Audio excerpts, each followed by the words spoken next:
start off with an attendance. I think, Amanda, could you just take a quick attendance, I think? Yes, I just closed out of my notes. Give me a second. Seth Roy. Here.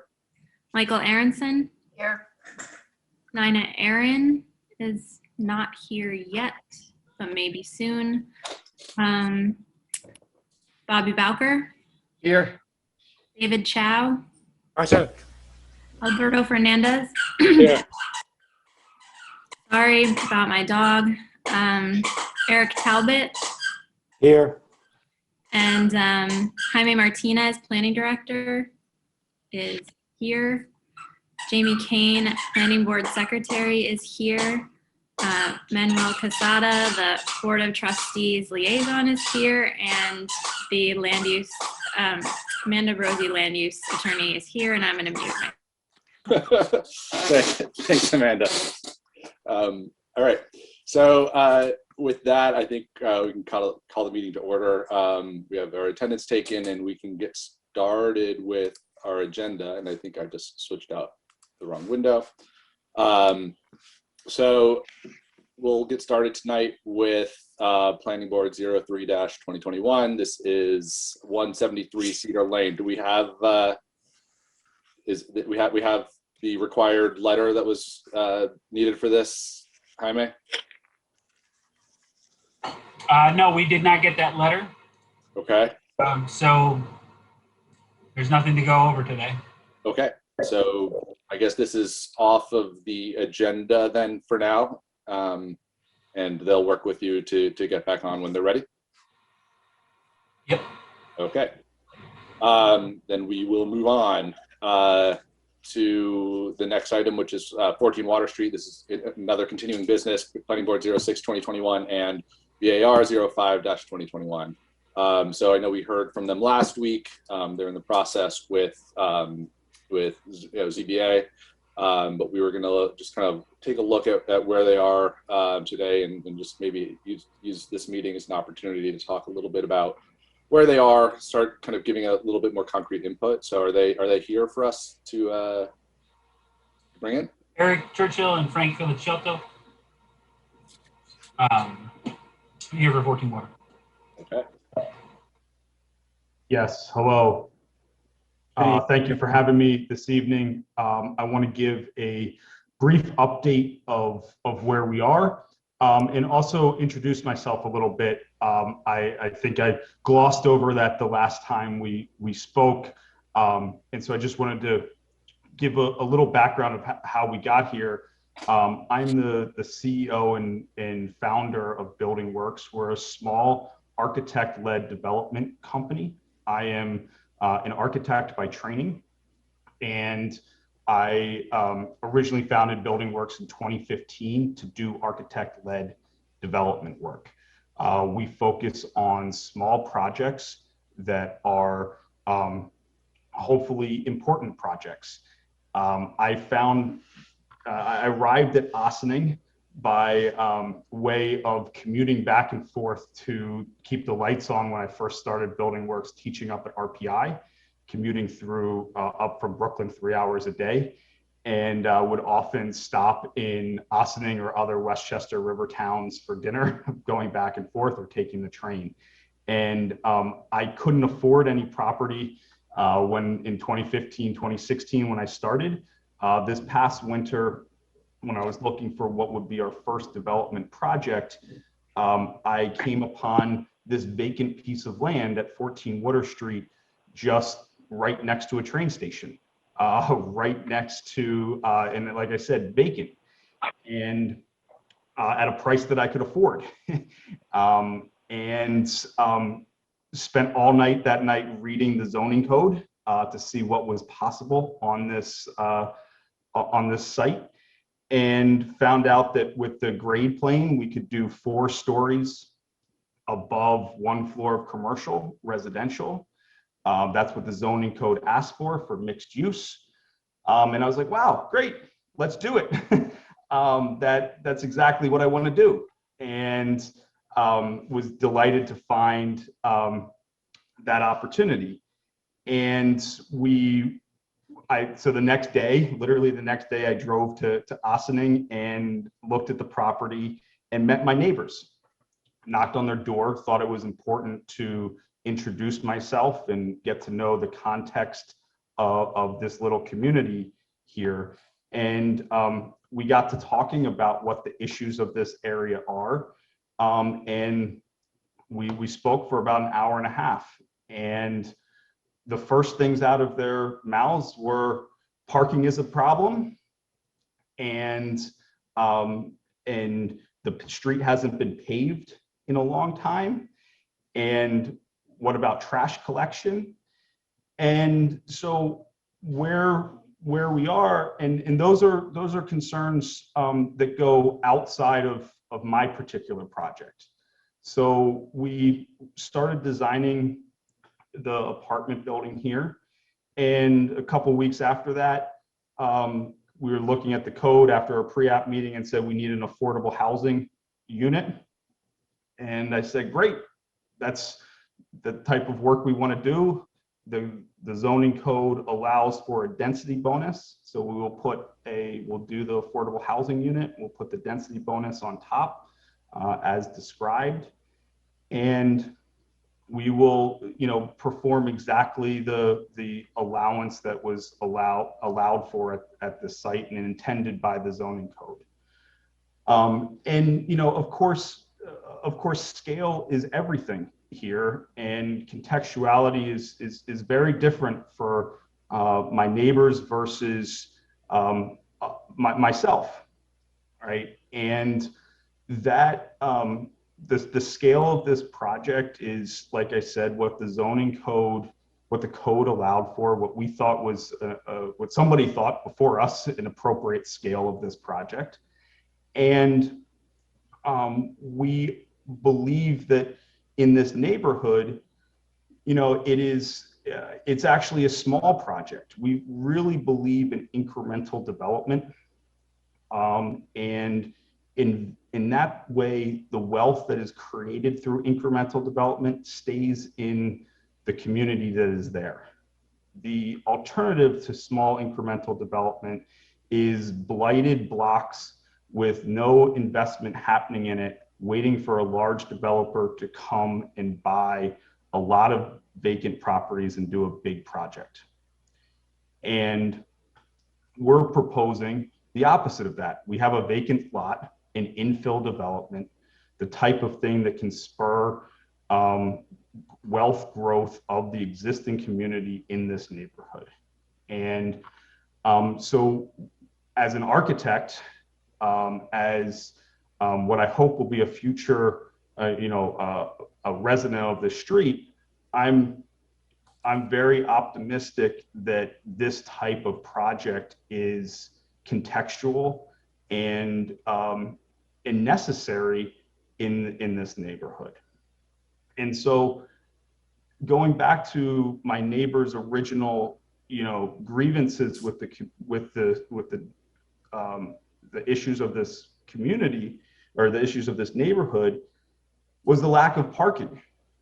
And over the last month since I last saw you guys, we've been, Jaime and team have been working very hard to come up with a parking strategy that is good for the neighbors good for the neighborhood. And that consists of, Jaime, can I share my screen? I have one slide to share. Yeah, hold on one second.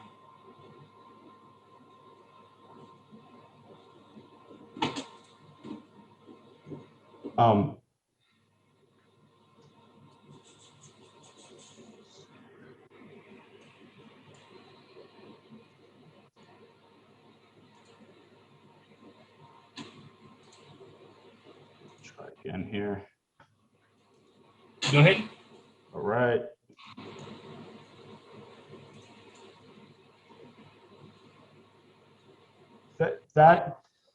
There's three strategies that are being talked about to improve the parking in this neighborhood.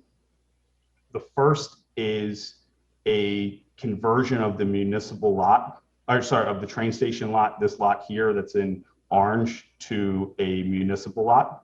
That would create 16 spaces. The second strategy is to expand that lot. We are game to be a part of that expansion and help do that as a developer for this community. That would add about 6 spaces. And then converting on-street parking to allow overnight parking on Water Street in the bottom of Main Street there. That's 8 spaces on Water Street on the direct block, 4 spaces on either side of Main Street, and 8 spaces on the other side of the next block north on Water Street, totaling 47 parking spaces for the residents of this community.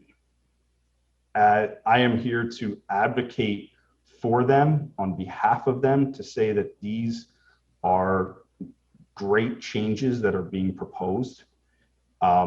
Yes, selfishly, if these go through, it will help our project. But regardless of that, the parking in this neighborhood has largely favored train commuters for too long. And this is an opportunity without impacting the train commuters. This huge parking space still exists by just making the parking overnight accessible. And by expanding that lot, we can really do a lot better for this the constituents of this neighborhood. And so that is in front of the Board of Trustees, and then to the Zoning Board. And the last kind of technical issues to update everybody on, since we have submitted our initial draft of the SWIP. We've responded to Keller Sessions' initial drawings, our initial comments, and that's where we are. Hopefully, I know this is not in front of your purview, but I wanted to give you an update about what the parking situation is and how we're trying to address it with as an advocate for the neighborhood. Thank you. I don't know actually if you want to leave that diagram up even for a moment, but I just had a couple of quick questions, a couple of quick reaction thoughts, especially on the parking issue. So, I mean, that large lot that you're calling out for conversion, that's a privately owned lot currently? No, that is currently a train station lot, and that would be converted to a municipal lot instead of a train station lot. Got it. And how about the property adjacent to it that you are proposing an expansion of? So that is a city-owned piece of property that we would help expand the parking lot into. Just kind of globally, I mean, you know, if some or most of these are unable to be pushed through, do you still see kind of what you're proposing as being viable? Yes, I mean, we've done a parking study, which Frank can talk to further, but we've done a parking study that shows that the overall demand of our project can be absorbed into the existing parking in the neighborhood quite easily. There are, if I go to a table here, there are 111 overnight parking spots available, which currently use 50% capacity. And we believe that our parking will require, our building will require 4 overnight, plus long-term, 11 overnight parking spaces. Long-term includes overnight. So out of 111, we need 11 spots of on-street parking. And so that demand is actually quite small. And full day parking, we expect that we need 3 out of 77 spots that are used. Studies showed that 35 of them were used on a typical day.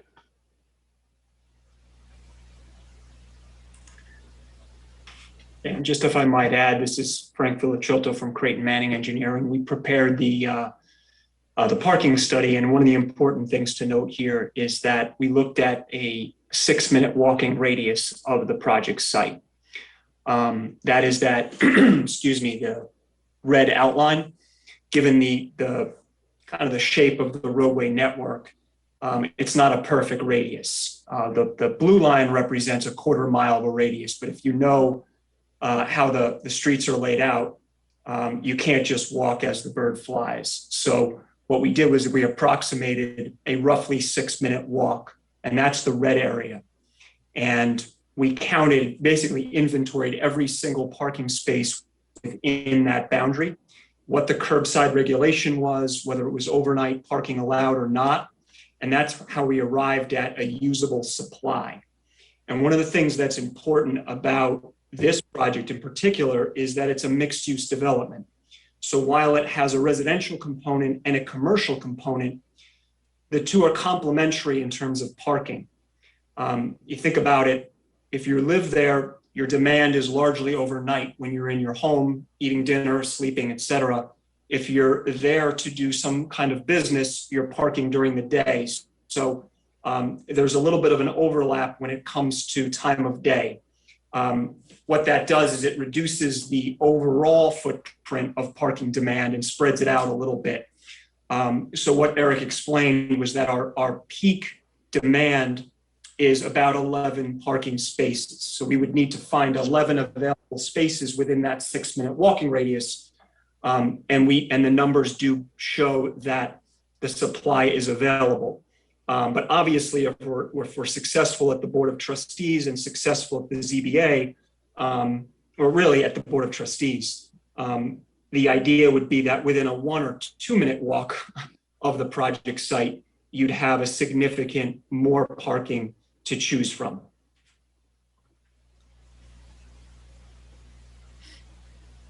Board members, I mean, anybody, I know I guess we're focusing right now on parking because that came up as the initial during this presentation. I mean, any kind of thoughts on where this stands right now from that end, or? Yeah, I just, on the parking issue a little bit more, when you did your parking study, I mean, right now the train station parking is certainly not at full capacity, but prior to the pandemic when it was, I mean, there's a huge waiting list, is my understanding. I gave up my parking pass this year, but a long waiting list for parking spots. And it's my understanding that people who don't have parking lot permits in the past would use these side streets and you know, up Main Street and along that the various roads near the train station to try to secure parking. So I'm wondering if your parking calculations took into consideration people, and we don't know for sure what's going to happen with commuting patterns and work from home versus going back into the city. But if you did take into consideration the fact that there may be some more competition from, you know, village residents, town residents, trying to find parking if they don't have a permit. Well, I think, Frank, let me, the study did not, the study excluded those. All of our parking counts that are being listed are outside of those train station lots. I think the important piece to that is that the parking that we're asking for here is taxpayer dollars being reinvested into businesses and living in Ossining. Those people that come in and park at the train station pay a monthly fee that is not reinvested into Ossining. And having businesses that are in a mixed use community that are bringing business people and revenue to Ossining, and also making the people that already live here, their way of their life better, is important. And we, you know, many people on the street that live on the street currently accept a parking ticket as their penalty, rather than because there is not a good parking policy here. And this can alleviate that. And I think that we should try to find measures that aren't punitive to, well, just accepting a parking ticket, but can improve the lives and the revenue of the village of Ossining.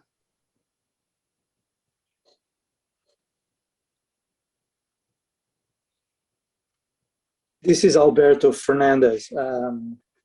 Well said. I like your project, and I believe that we should do what's necessary to better the parking situation.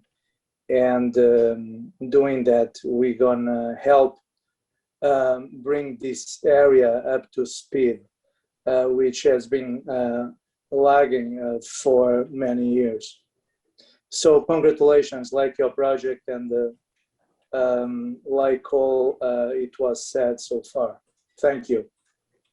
Thank you. I was just wondering at this point, while we have you here, and we listened to the larger presentation last week, if there's an opportunity for us just to zoom in and just begin to look at the project itself. We have this on both planning and architectural review. I'd like to give you guys at least some opportunity, and board members, to give just basic opinions. I know you spent a lot of time in your presentation, Eric, just talking about contextualization and kind of how this project fits in, and I think we have an opportunity to kind of talk about that and look at that. And I know that it's on the relatively early goings. We looked at some elevations, and you began to talk a little bit about massing and comparing it to some other buildings in the downtown and kind of the riverfront area. But maybe we could build that up and just begin to think just in terms of the massing, in terms of material, how we see this fitting in, because it is, it's different from the other buildings that are there. And different doesn't mean bad, but it definitely is different. And you're working under different rules, different zoning laws than the other surrounding buildings. Yeah, that's great.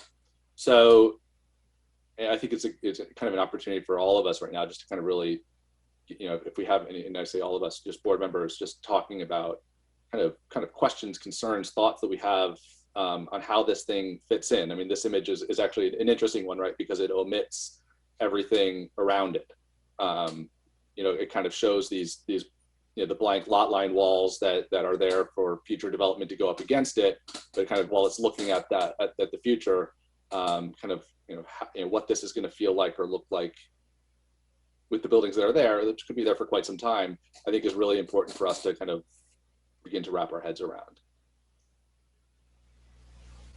Well, I know that there was a request to that point, Seth. I know that there was a request to look at what this looks like from Secor Road. The question that I have back is, before or after all the other 4-story buildings are built? The Secor Road is a strip of an incredibly important connection between the train station and Main Street. And right now it is it's vacant, and it has blighted buildings on it that are falling down. And that's not the process of incremental development and incremental reinvestment in the community that I think we should be in support of. But when those projects go up, the scale of this will be very, very different. It will not be the biggest building by nearly, right? It will be surrounded by 4-story buildings that are on the east side of this that are up 20 feet to start.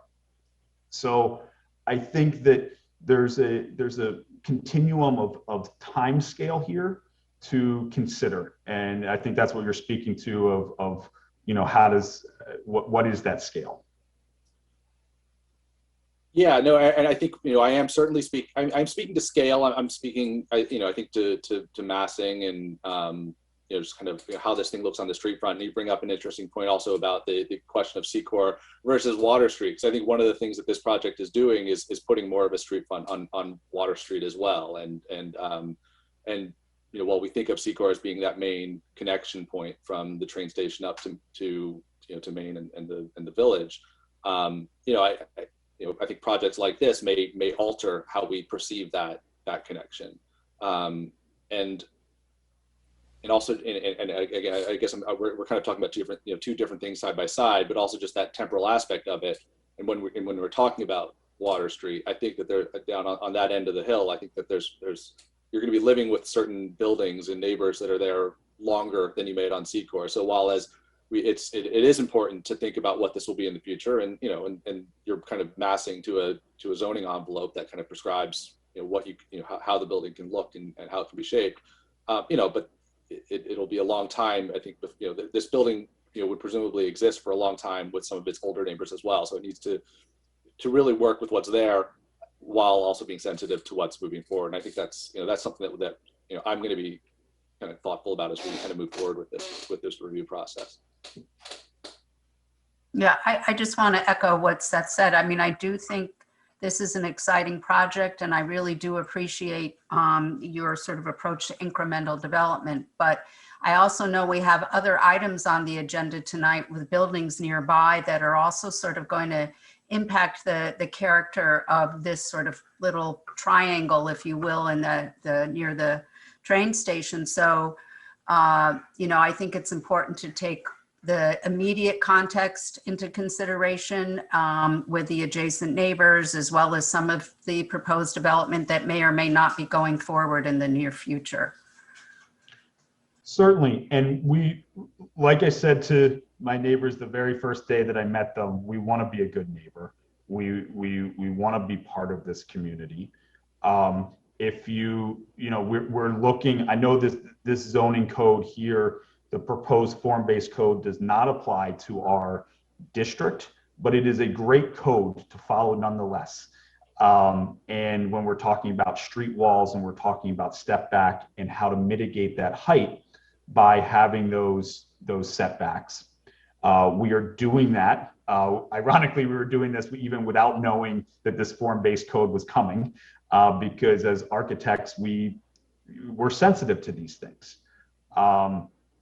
And as far as, we've also put in this courtyard to break down the scale of the building into 2 volumes that further help to break that down.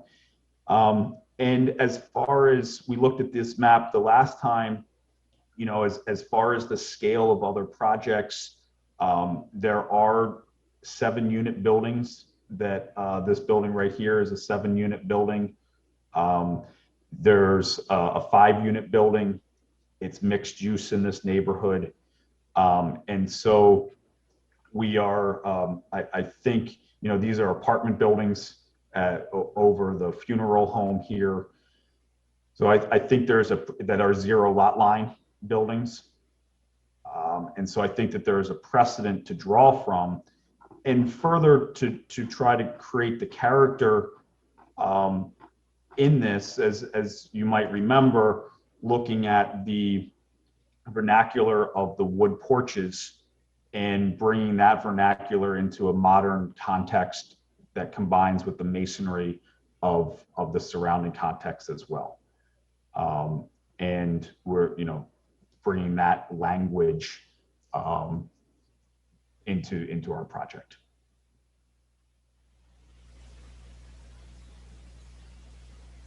I think, maybe it's, there's a lot of, and I realize, and I appreciate that you guys have a lot of work ahead, and kind of with between the village board and the zoning board, and you're kind of pacing that ahead. But I think it would be helpful for us, kind of as a next step, to begin to look at, rather than these standalone images and these diagrams, is to begin, if and when you're ready, to really start looking at some renderings in context, so we can begin to really have, I think, more kind of concrete conversations. I think we're speaking relatively abstractly, like the porch, this yellow line diagram with the porches.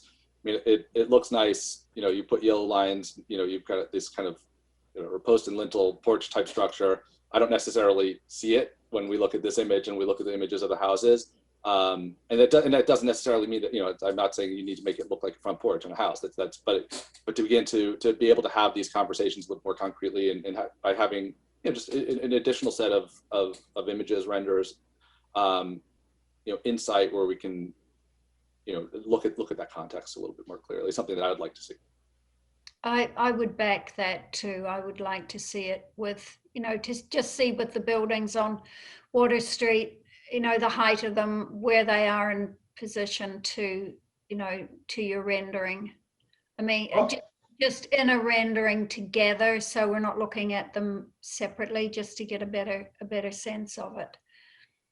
Look, we're certainly can put the building in context here. I would also say that building a new 4-story building with in modern construction techniques that are, we should not be looking to duplicate the houses that are on here and extend them up three stories.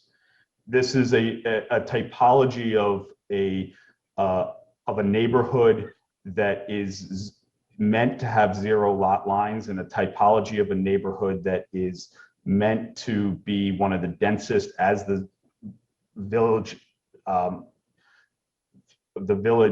visioning documents say, that one of the densest neighborhoods in Ossining.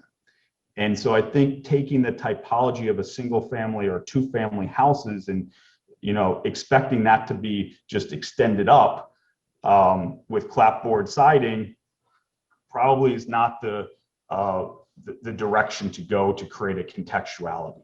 I don't think anyone is saying that, but I do just want to be able to see the mass of your building with the mass of the houses that are there. I mean, I don't have any issue with the way that you are, your frontage and whatever. I would not expect you, and it wouldn't look good to simply, like you're saying, simply make one like something that's there but taller. But I do want to be able to see, because I want to look at things like the shading and so on, and just to see how it sits.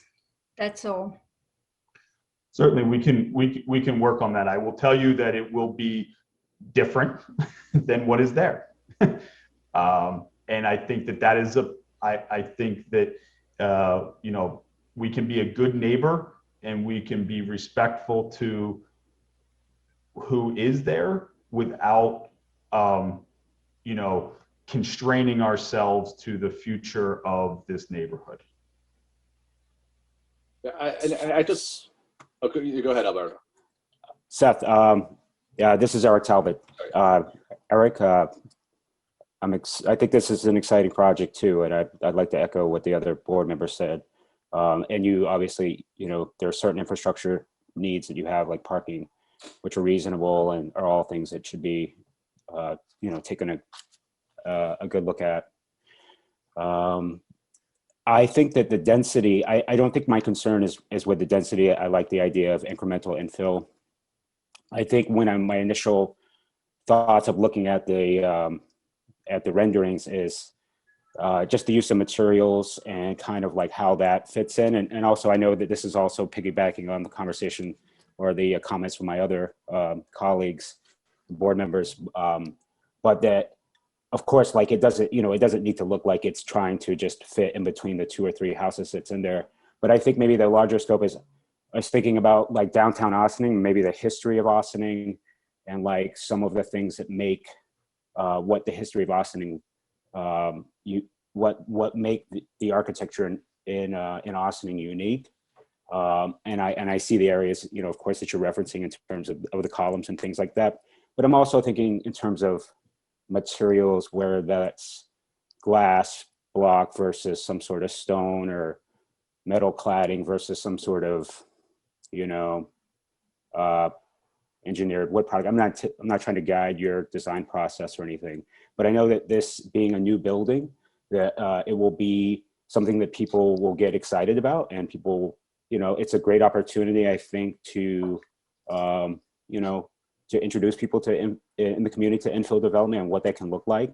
So it could be an ambassador. So I think that this process, and you'll work through it, is, it's going to be the first one. So I think it's going to be one of those processes that may take a minute to kind of dial in, to get everybody feeling like, and for you too, to feel like that you're able to express yourself and your design and what you want to see in that lot. But the density doesn't bother me at all. I think that it's more just about kind of like, what's it going to look like in 25 years, you know, before the infill development, before the other stuff that we believe will come, you know, how will it stand on its own?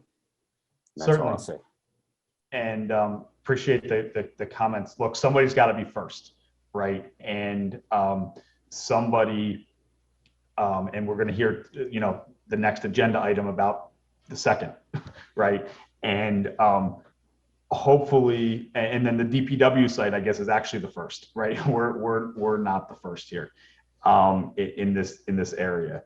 And I hope what we can do, as when I put my architect hat on and why I got involved in development as an architect, is so that we do have a voice that is sensitive to this neighborhood and sensitive to the larger Ossining context, while I admittedly want to do something contemporary that is evocative and can put, you know, can inspire people and inspire others to do good projects, right? This doesn't have shitty metal, sorry, I can't say that, bad metal panel on it, right? This doesn't have, right? This is a material expression that is of authentic materials. The CLT is a new building construction typology that, or it's not new, it's been in Europe for 40 years. It's becoming quite popular in the United States as a much more environmentally friendly and authentic building material. You can see the exposed timber that's structural in the image on the right. And that's what we're intending to get, that expression of the wood columns on the outside and have that expression of wood and materiality on the inside. So that material expression is very important to us, and we certainly will continue to look around Ossining for those historical references that we can tie in. Awesome. You know, I think we're going to move on in a moment. I just wanted to just kind of say, and just make it clear that I don't think anybody on this board said anything that, you know, about being opposed to a contemporary building. Yeah. You know, and changing, you know, and putting something new and beautiful in that spot. It's just making sure right now that whatever new and beautiful is put there and modern and contemporary is done in a way that's sensitive to what's around it, and that's sensitive to the existing buildings, even the buildings that might go away.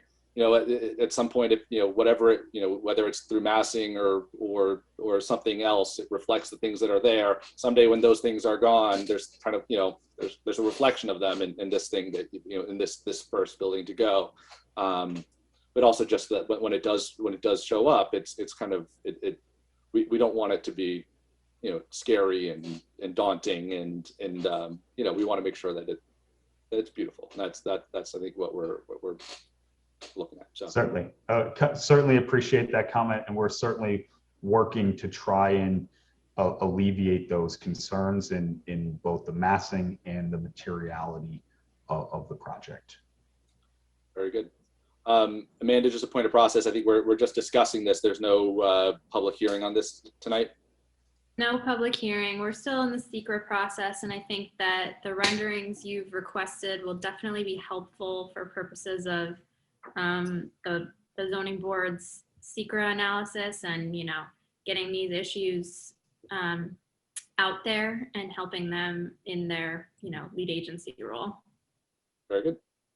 All right. Well, thank you very much, Eric and team. And I'm sure we'll be seeing you again shortly. So great. Luck. Thank you. Thank you all. Have a great evening. All right. Thank you very much. Have a good evening. Thanks, Frank. All right. So we're going to move on at this point. I think we're up to new business. So the first new business item is Planning Board 09-2021, and it's a BAR 06-2021, which is also on Water Street. This is 5-9 Water Street. So this is, I guess this is an alteration to an existing building, if I'm correct. So do we have a team here to present?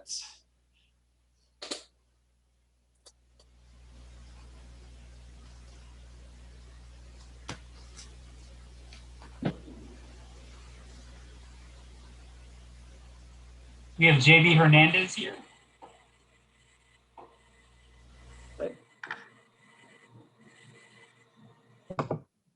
Hi, JB. Do you have anybody with you? No, just me. Okay. Okay. Very good. Okay. Very much. We'll be able to share screen and you have the material.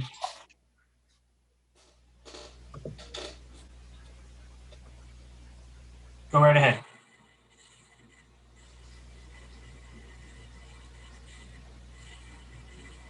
Okay.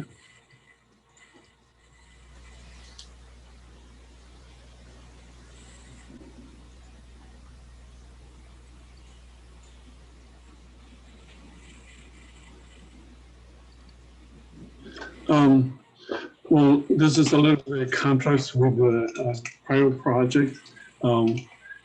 This is located on Water Street. It's right across from the train station. It's an existing 3-story brick building. It's approximately, the whole property is about approximately 3,300 square feet. The area that we're doing the work on is it's about 1,200 square feet. It's a 3-story building. Let me see if I do have another.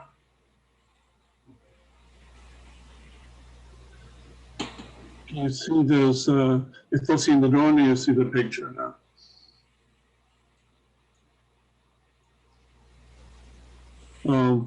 This, if you see in the picture, this is a historical picture. We're not seeing the picture. We're actually seeing the other screen.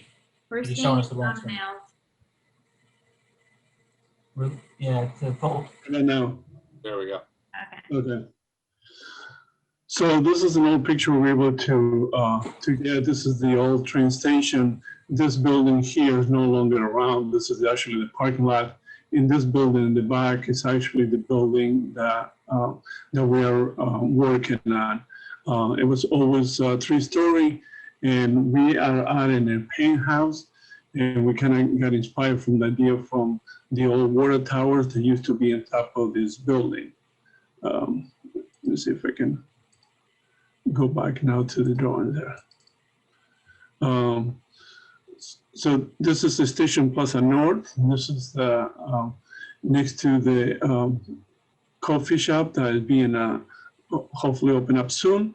The existing building, it has 3 stories. It's 3.5 stories, and it's all right now was being as offices. And it has been right now only our client has an office in the upper floor. Everything else has been kind of not being used. So what we're proposing is to do a mixed-use building. So we're going to have the entrance from the street, and utilize the ground floor, where we're going to relocate Wendy's office from the top to the first floor, and then we're going to have 2 apartments on the second floor. One will be a studio, one will be 1-bedroom apartment. And then the 3rd floor will be 2 duplex apartments, 2 2-bedrooms. So we were trying to, by creating the duplex apartments, we're trying to utilize the penthouse and be able to have a view of the river. So the layout of the apartment will be, will the space be simple. We're gonna have, as you walk in from the street, you're going to have an entrance to the stairs we're creating for the apartment. There will be a separate entrance. And then at the lower level, we have the office space. As we go up, again, we will have 1 studio and 1 bedroom units on the second floor. And the duplex apartments will have the living area on the 3rd floor. And then we'll have an interior stairs connecting to the upper floor to the penthouse. which will have 2 bedrooms for each apartment, with a proposed balcony on one side and proposed balcony along the river. As work goes to the building, we're proposing to treat the brick building, the brick that is there. We're going to retreat it. I'm going to repaint it, and then on the top, we're going to use for the penthouse like a copper rustic material. Again, thinking of the water towers, we're going to use black railings, and we're going to introduce new windows in the front and new entrance as well. We're going to replace the 2 front doors. We're going to use some black Pella window, the color black, and for the signage, we were hoping to do some customized metallic backlit signs. Again, this is the side view. This is the view from the coffee shop.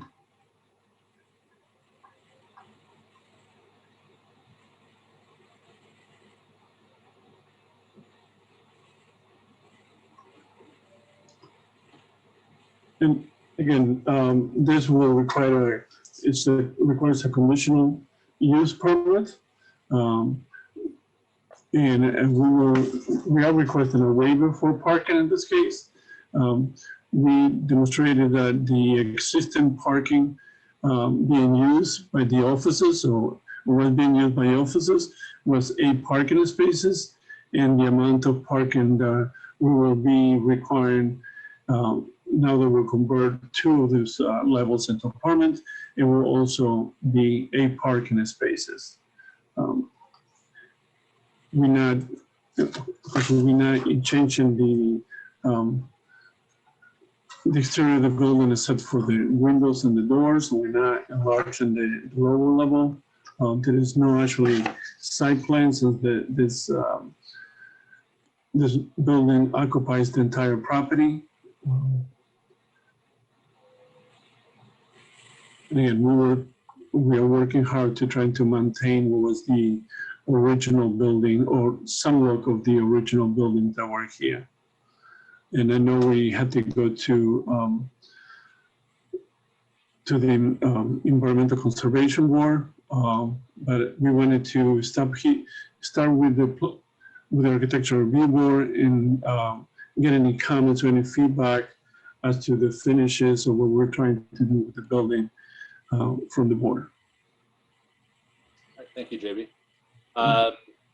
So, I mean, there's lots of questions I think that come up here. I guess if we're just going to start off talking about the project a little bit and just kind of get a sense of what people feel about it.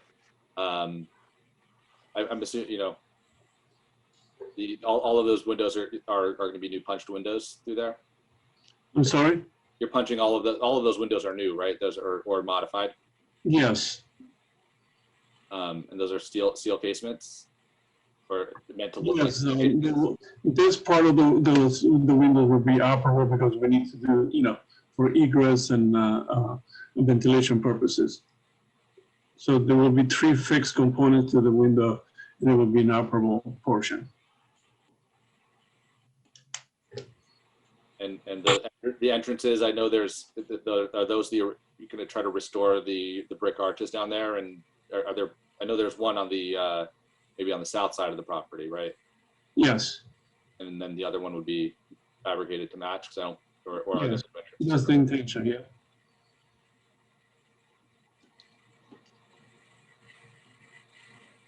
Thoughts, people? Seth, it does appear that actually there's 2 original entrances on that. I was looking at a Google Earth, and there is a left and right archway. I don't know if they're symmetrical. They're both about where the doors are, so we're keeping the doors on the same location.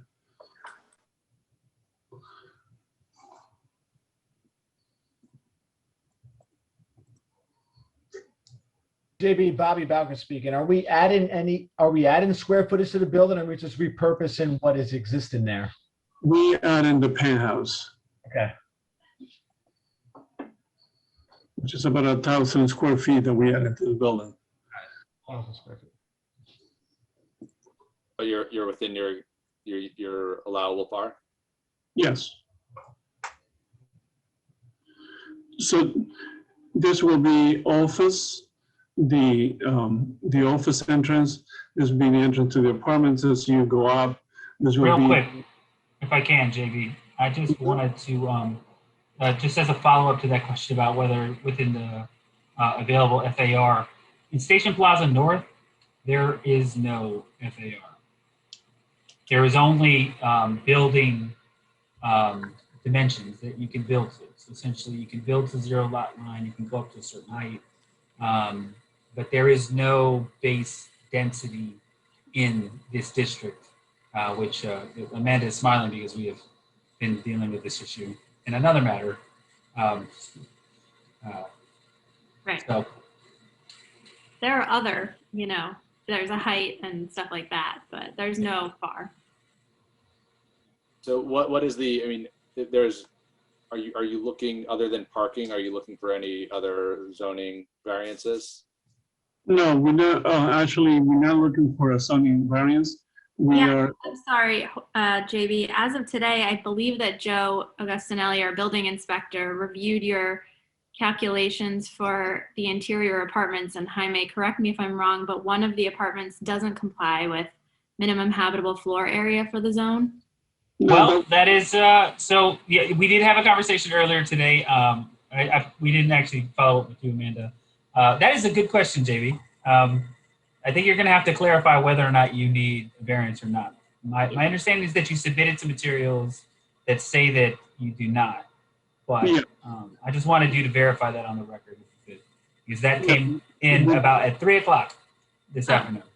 Yes, we did have a discussion with Joe when we did review the layout, and we do not need a variance for habitable space, and we are seeking from the planning board is a waiver for the parking. I'm sorry. Then I had old information. No. I got a call. Right, Jaime and Joe called me, and they clarified this, and we did work on this. Yeah, if we can, I'd like to take a moment to kind of discuss the parking waiver situation here, because there is a unique system here for parking waivers that the planning board has purview on some conditions and some they don't. Some of you are new members who are totally unfamiliar with this. Some of you are probably members who have had very few opportunities to actually deal with this. But if you have an existing waiver, which this property does have an existing waiver on file, then the way that the building department is looking at it is that if the proposed use that's coming in doesn't exceed that existing waiver, then you can just go back in for another waiver. You don't need to go to the zoning board. However, like the property adjacent to this, where they had the coffee shop, the new use was going to increase the amount of parking that they needed. So instead of them being able to get a parking waiver for those extra spaces, they had to go get a variance for the additional spaces above the parking that they had on site already. And that's an important distinction, because the change in use is really what leads to the new calculation, and the existence of a waiver is what the existing of a waiver and the number of spaces waived is what really factors into whether or not the new use and the new amount of parking calculated will require a waiver or will require a variance.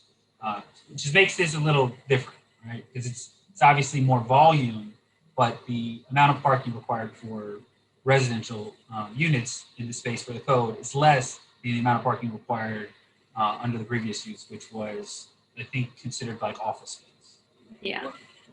Okay, so the current waiver was for how many spots? Do we have those? Yeah. So what we were able to do, the previous waiver, which was, I want to say around 2010, it essentially granted the waiver and it conditioned it to the use of the office space. So it did not specify how many parking spots were waived. It essentially waived all of them that were required to meet the threshold for the office use. The office use at that time, we calculated based on the square footage. came out to about like 8.25 spaces. So I think JB's original plan was to have more units than he has right now, or more 2 bedrooms instead of as many 1 bedrooms. He had to change the type of units that he had to get under the parking threshold to get it now to where it is at 8 spaces. And that's based off of essentially, the unit size. So if you have a 2-unit apartment or a 2-bedroom unit, you have a requirement, I think, of 2 spaces. If you have a 1-bedroom, it's 1.5 spaces. If it's like a studio, it's also 1.5 spaces, I believe. So I don't know, Amanda, am I right? Is that I'm not 100% sure I remember this, but I believe that's the calculation. How to calculate the spaces? Yeah, JB, you have the calculation written on your It's plans. 1 parking space per 1 bedrooms, or in 2 parking, 1.5 parking spaces for 2 bedrooms. And I believe 3 bedrooms are not allowed. I thought it was in this Station Plaza North, or there is still 1.5 parking. Yep, that's right. So that just then to summarize, the issue before us regarding the parking waiver is that there was an existing waiver for that was 100% but equivalent to 8.25 spaces, and they're now required to have effectively 8 spaces, and we're just looking effectively to renew that. Well, it's a new waiver for this new use. Yes. Okay.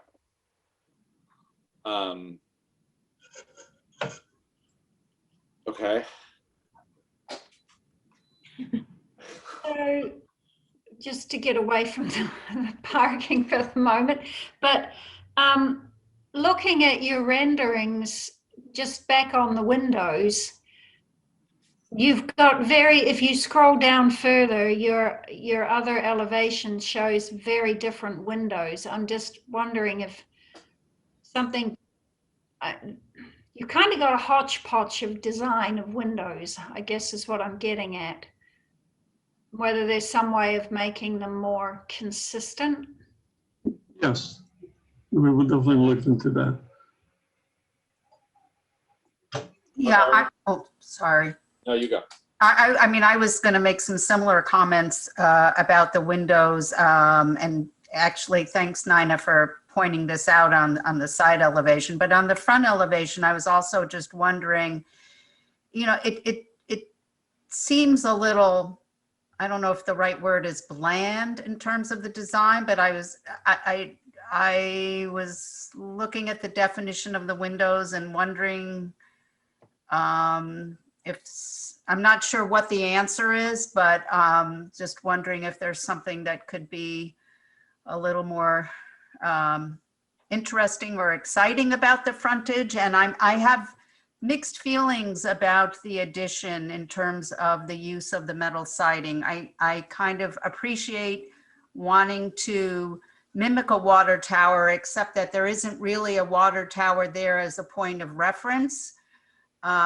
So I don't know if a different material or would make sense, or excuse me, if this is appropriate, but I'm sort of struggling to come to terms with that a little bit. Well, we did feel that we didn't want it to just extend the brick, so we felt that the penthouse with the balcony, we wanted to treat it with a different material. We can look at a different material, but we definitely feel like it should be a different material. It should be something that. Maybe it's the color, JB. I'm not sure.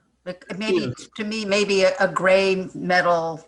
I can, yeah. Be more. I mean, I'm just throwing it out there. I don't even know. It's just maybe something from an aesthetics would maybe be more appealing. I'm not sure. Maybe you're right. Maybe it's too much of a contrast with the bottom, or too. Okay, I will look into that. Something that's more subdued, maybe with the.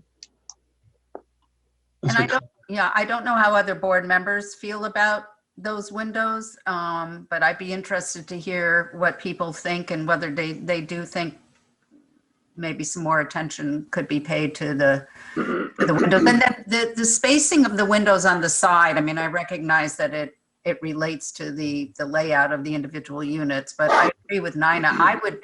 I would prefer to see windows similar to this on the side as opposed to those arch windows, which don't really architecturally relate to anything, in terms of the style of this building.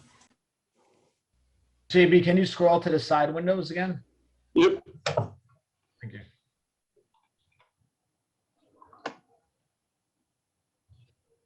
Yeah, I can see where eliminating the arch will give it a different. It will bring the side, the front element to it. Also, with the front windows, we were trying to to keep clean cuts. We don't want to put too much ornaments or too much trim on the brick. Trying to keep the building as true to what it was. And maybe these side windows would also be in a black casing as well as the front ones, because they seem like they're white in this one. Would they be black as well? They will be black as well. Okay. JB, this is Alberto Fernandez. I like your rendering. I think it looks beautiful.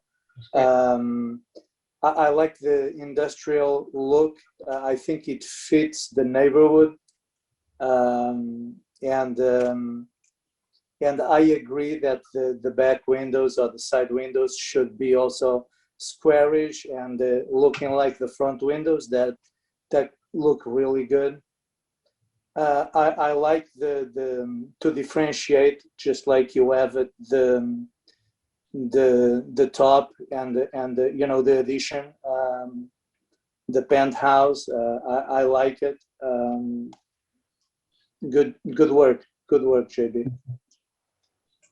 I would want to mention to the board, the building is currently painted. So JB has proposed to paint it, I think, back, I guess, a similar color. Here he talks about this color, Acme Autumn Sunset with anchor gray trim, but he has a swatch that shows the brick. That does not correlate to the color of the paint, obviously, since it's an image of a brick. But I just want to draw your attention to that, and certainly you should probably give us that color, JB. Can we pull up the existing building now to see what it looks like? I'm sorry? Can you pull up the existing building? You probably have it on your slide deck, right? Let me see if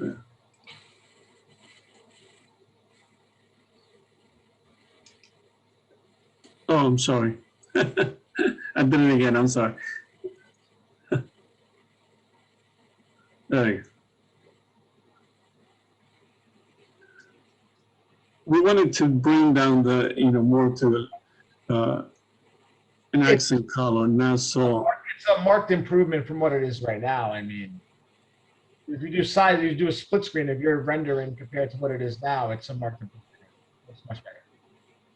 I actually would also point out that this shows the kind of the flat, the kind of the gentle arch window. I mean, I did the street facade. I'm less opposed to that arch on the secondary facades. I think it kind of differentiates the primary from the secondary. I like that too. I like the secondary. I like the arch on the secondary facade. Yeah. They're narrower windows. They're different windows. But this is a good. Yeah. I mean, do you guys put any thought into cleaning the brick, doing like a peel away and trying to restore it, or? We are exploring the costs and what possibilities we have with that to clean the brick. And actually, while you have this photo up too, I think one other thing is the existing windows are centered on those entrance arches, and the elevation that you had, everything was there was something that was throwing me off, and I think it was you've kind of pushed them off to the side, so the center line of the windows is off from the arches. I mean, it could be a structural issue too, with just, it's a load-bearing masonry wall, and just making sure that everything, your masonry piers are continuous up to the bottom. But visually, I think that also might make it a little bit easier, just make it look a little bit more right, more symmetrical, and just more correct. Okay. But yeah, I park outside this every day, so I look at it all the time. It would be great to see something nice happening.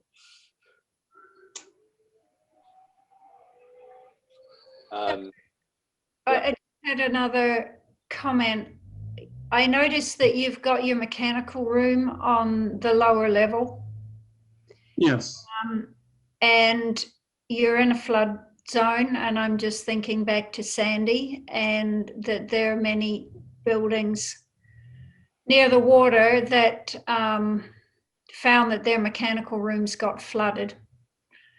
I wondered if you had thought at all about whether to put that a little higher than it is. I also noticed in your application, I think you had said no, that you're not in the LWRP district, but I believe you are there.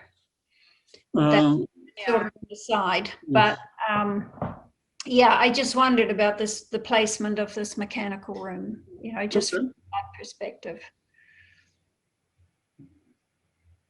Speaking of the LWRP, they are in the LWRP since they're west of Route 9.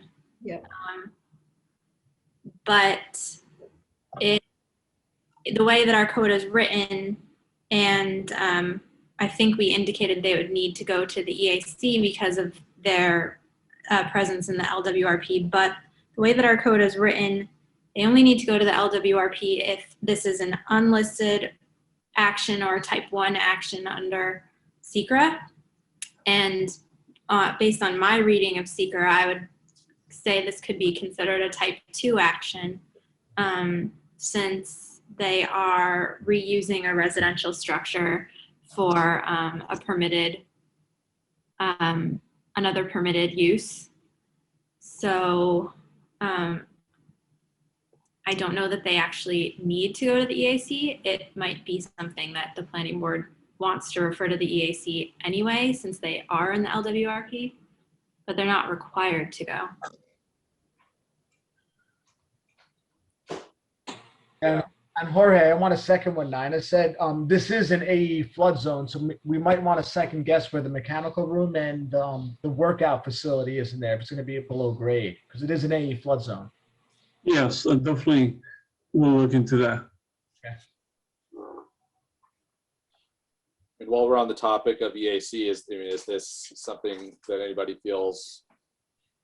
I mean, as far as the type 2 designation, I apologize, but that would be made at what level? Here, okay. Like at this point. Right, like now. Yeah. That's the question. Yeah. Clarification. Mm-hmm. Yeah, I mean, and it's, as far as, I mean, you're saying it's a permitted use, but it's a conditional use, right? We're looking at it. There is a conditional use.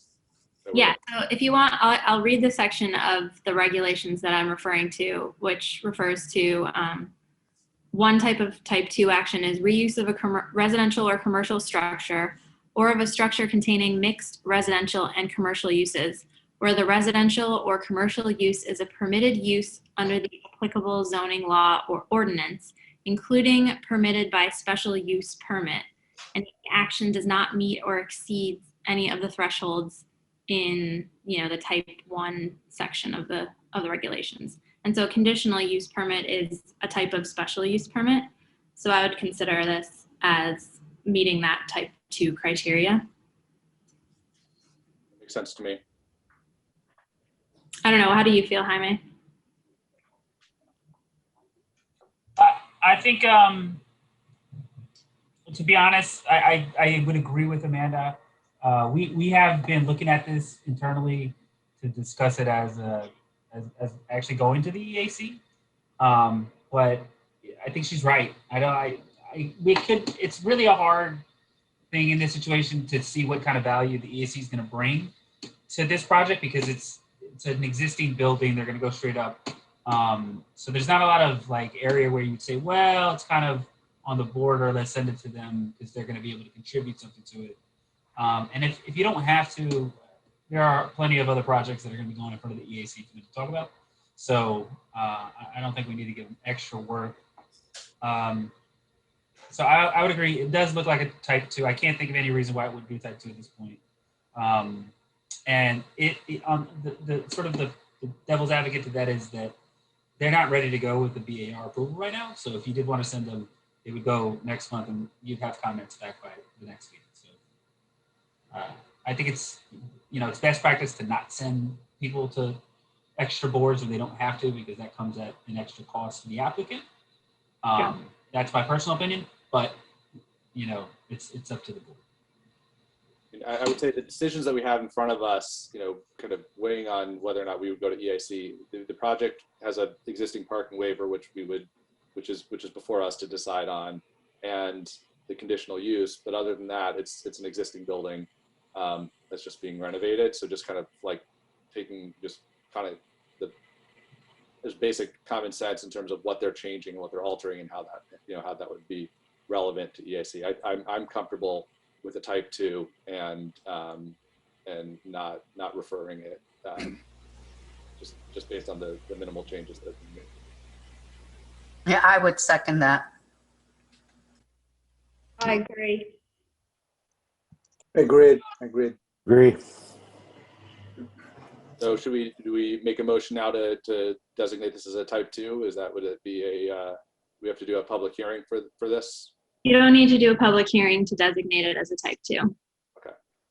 But if you want to do any of the other pieces of it, such as the conditional use or the site plan, not necessarily the parking waiver, you would need to open a public hearing. The conditional use, yes. Parking waiver, no.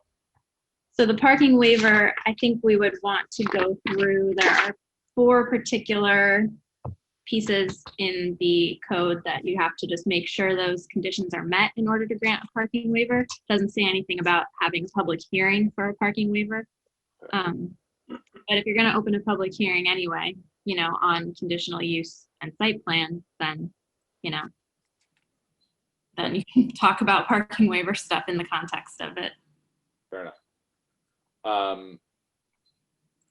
Given where we are with the BAR, board members, we feel like this is something we're really ready to make any site plan or conditional use decisions on. I would encourage considering the fact that you don't have to send it to the EAC, I would encourage the board to take as much time today to make a decision where you can. You have several very large projects that are coming up soon that are going to occupy a significant amount of time, and anything you can finish today, it might be worth it to you to do that. I think that if you don't have to go to the EAC, you may have everything you need to make a decision on the conditional use permit. And the parking waiver, I don't know if y'all are comfortable with where you are with the BAR stuff, but I believe you have everything you need to make a decision on the conditional use permit and the parking waiver. Yeah, I would say categorically that we're not there with BAR, but that we, conditional use. I guess we can as a first step, if we open this up to a public hearing, that'll allow us to move forward with this in a moment. So I think it's probably a good idea to go there. Do we have a motion for that? Motion to open up for a public hearing. Ali Bowker, second that motion. All right, any objections? No objections. Motion passes by unanimous consent, and we are now in a public hearing. Do we have anybody from the public to speak on this project?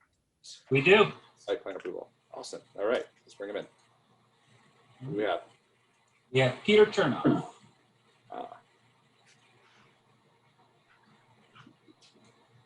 Peter, you are here and you can talk.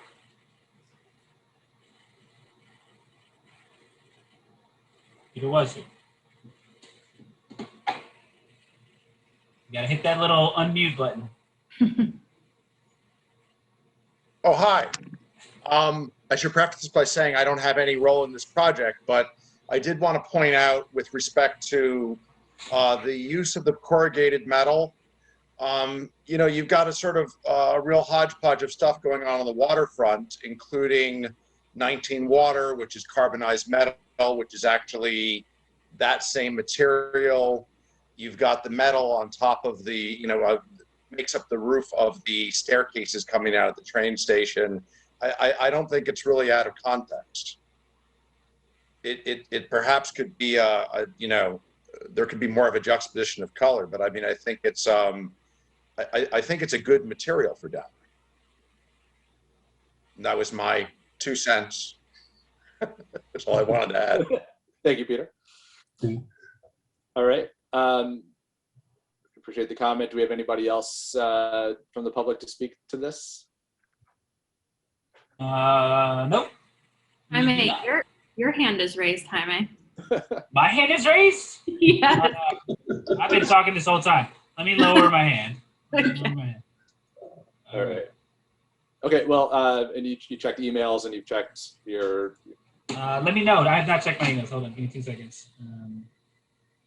I haven't received anything in the last few minutes, but yep, we're good on the emails. Okay.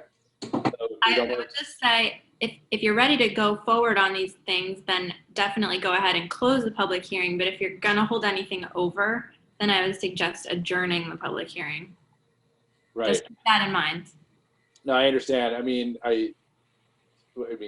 are we able to reopen afterwards, or that's that? I mean, I'd imagine at this point that we're ready, at least on a couple of items right now, to close out.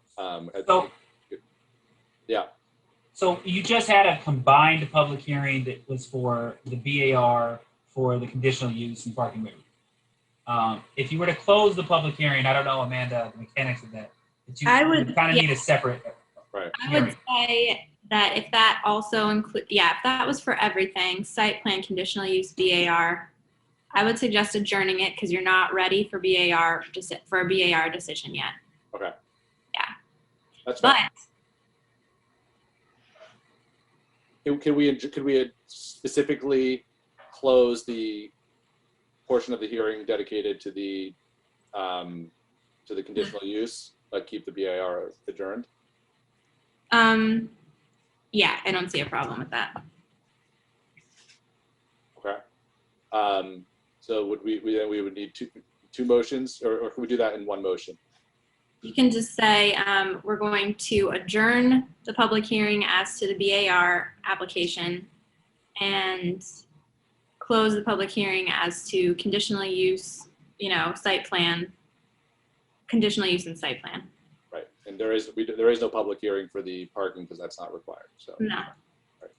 Okay.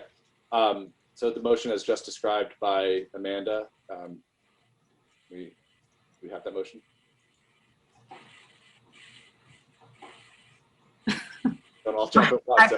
Michael Aronson, motion to adjourn the public hearing on the BAR and to close the public hearing on the site plan and conditional use permit.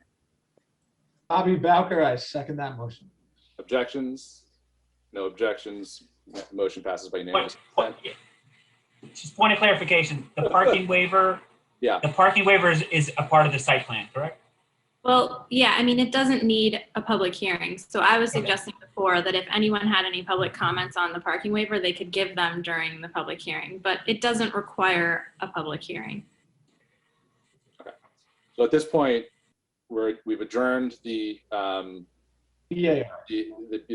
and we've closed the site plan. And do we have any? Could we have a separate motions for site plan approval and conditional use approval? So we'll need two different motions on motions on that, and I guess a third one for the parking. Yeah, I think before you do the parking, we would probably just want to. I would just want to recite to you the conditions that need to be met for the waiver. I'm 100% sure that they're met, but you just want to have them in the record. We haven't talked about them yet. Yeah, let's do that first then. Okay. So this is, the waiver that's in the code for SPN districts that they've had before. And this is it's in your authority to waive parking space requirements where all of the following conditions are met. A, the changes from one permitted or conditional use in the district to another permitted or conditional use in the district. B, the proposal does not involve construction of a new building or alterations or additions to an existing building, which will result in an increase in gross floor area that will take away already existing off-street parking spaces. And the planning board shall make a finding that the proposed new construction or addition will not be able to provide any additional off-street parking due to the existing conditions on the site. This is important because this building doesn't have any off-street parking. Right. I don't think we talked about that.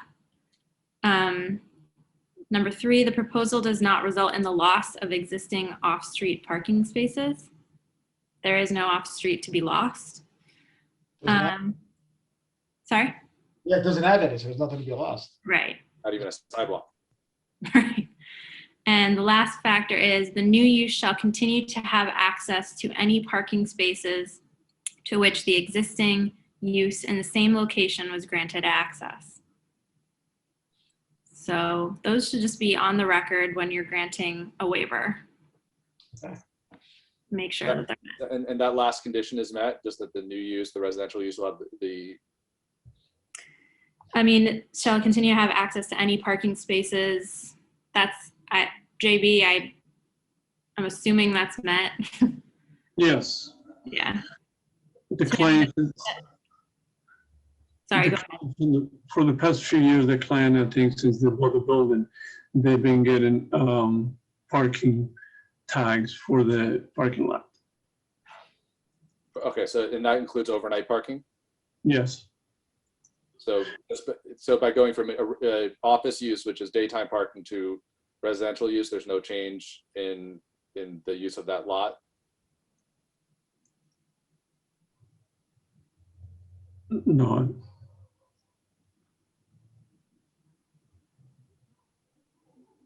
Okay, I mean, I don't know if anybody think that. I think that this is actually a very good question.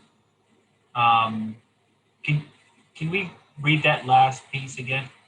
The new use shall continue to have access to any parking spaces to which the existing use in the same location was granted access. So we need to make sure that the parking spaces that the existing use had access to will remain accessible. We're not eliminating any parking spots by adding the square footage for the penthouse, right? So, No. and So there's we would have the parking spaces. Well, I think what Seth was asking is, will you continue to have use of parking permits or? Yes, so they have the same parking permit. If it's a waiver, I mean, there is not a physical location for the parking. There was not before, there was not right now. Otherwise, it wouldn't, I mean, it will defeat the purpose of being a waiver, right? They have a parking waiver, right? Yes. That's 825, right? 8.25. 8.25. Right, and now actually they only need 8, correct? Mhm. Yes. So I don't see a problem.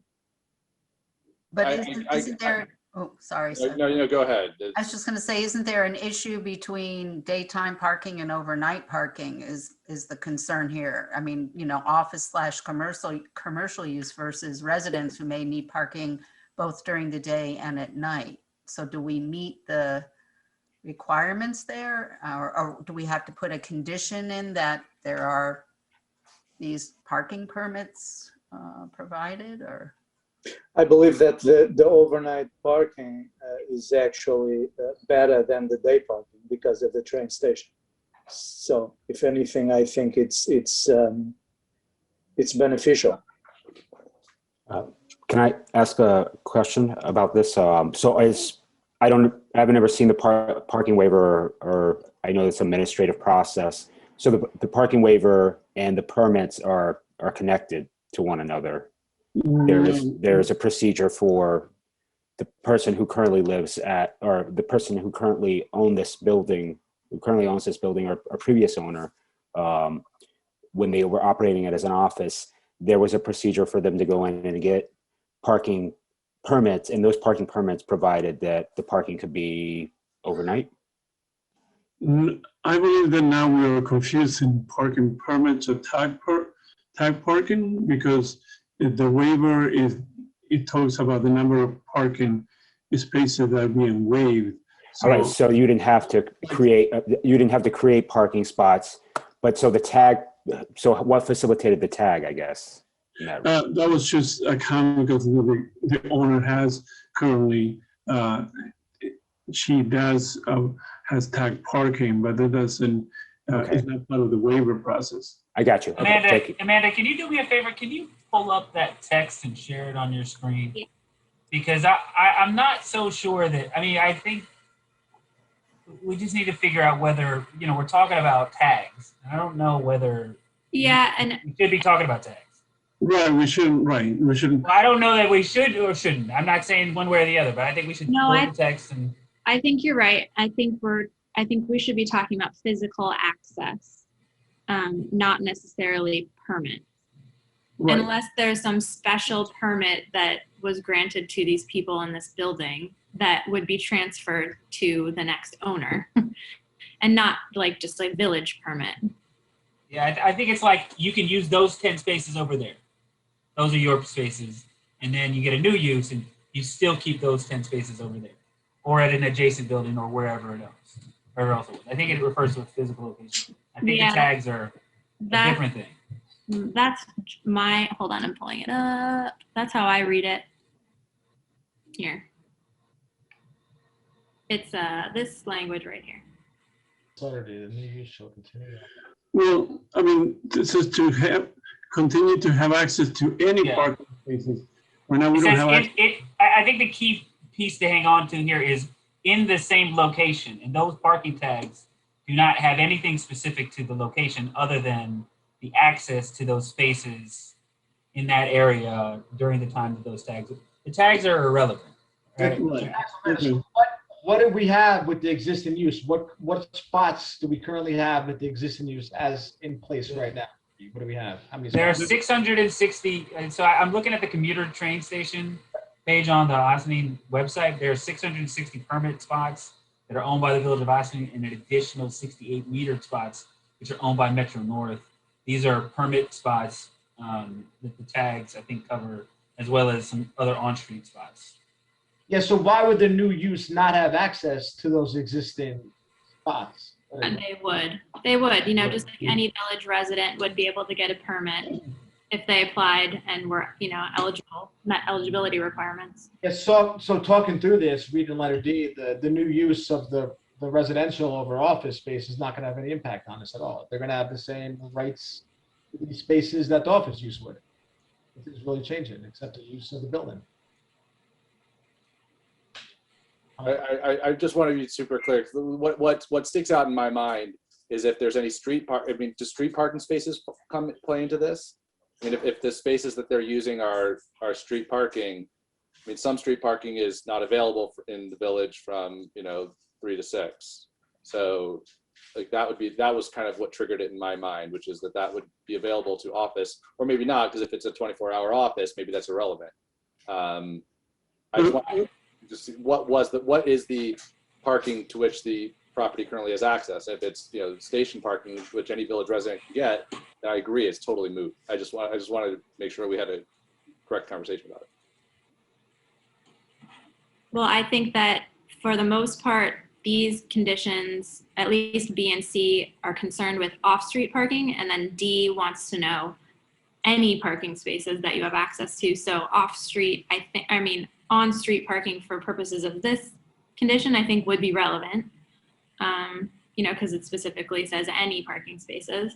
So I think that's relevant. You know, I think that in light of this discussion, you know, they have to come back for BAR. I don't think that it's a bad idea to ask for a memo with the applicant detailing how they meet the requirements of the waiver.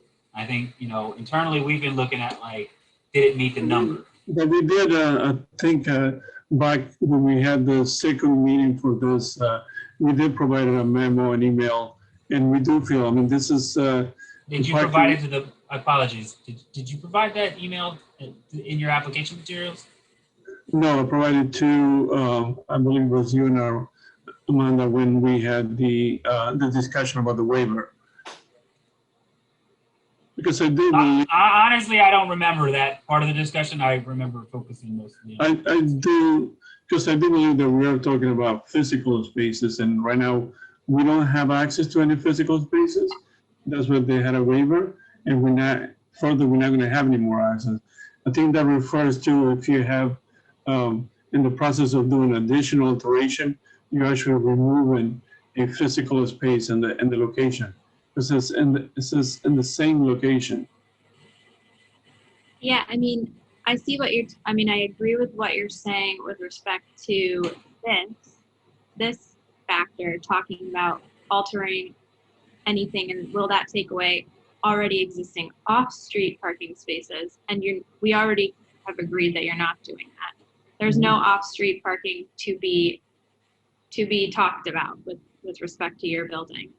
But I think it's not a bad thing to question whether the building has any on-street parking that there's access to, and will the new tenants continue to have access to that on-street parking? We just want to make sure that they're granting the correct waiver. Right, no, I do understand, but I do think that right now they don't have access to, No on-street? there is no access to parking.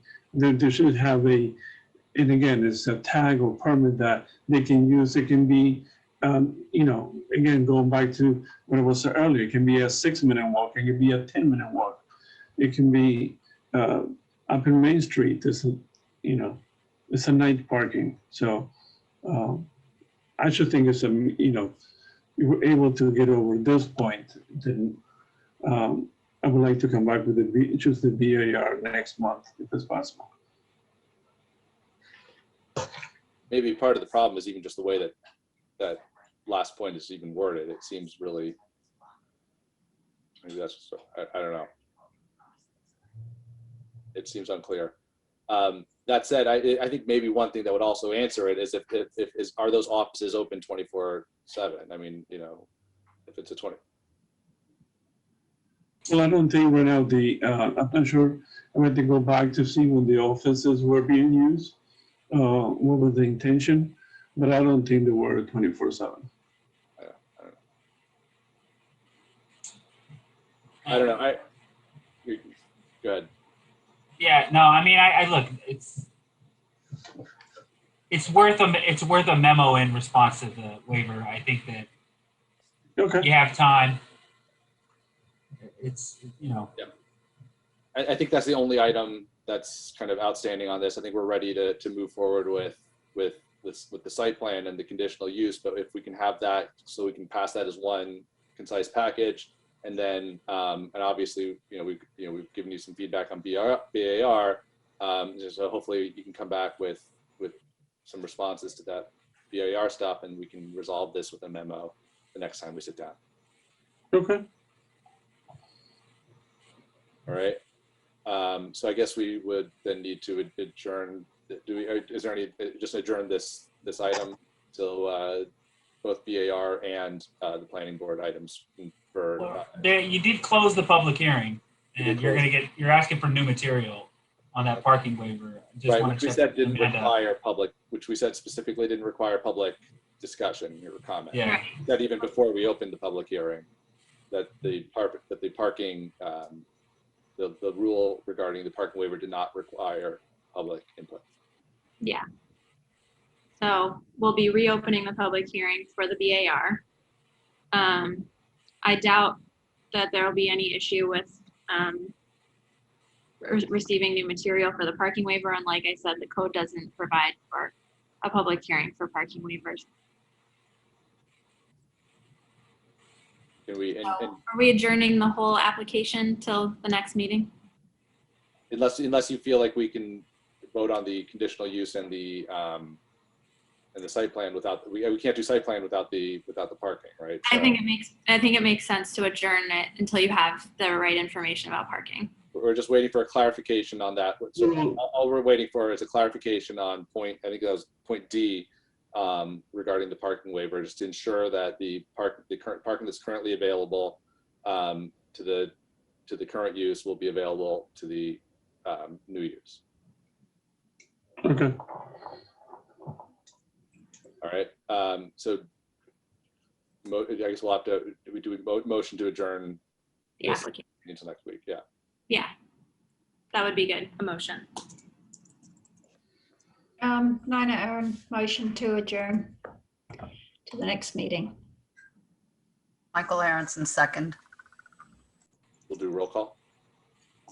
Yes, we can. Seth Roy? Aye. Michael Aronson? Aye. Nina Aaron? Aye. Bobby Bowker? Aye. David Chow? Aye.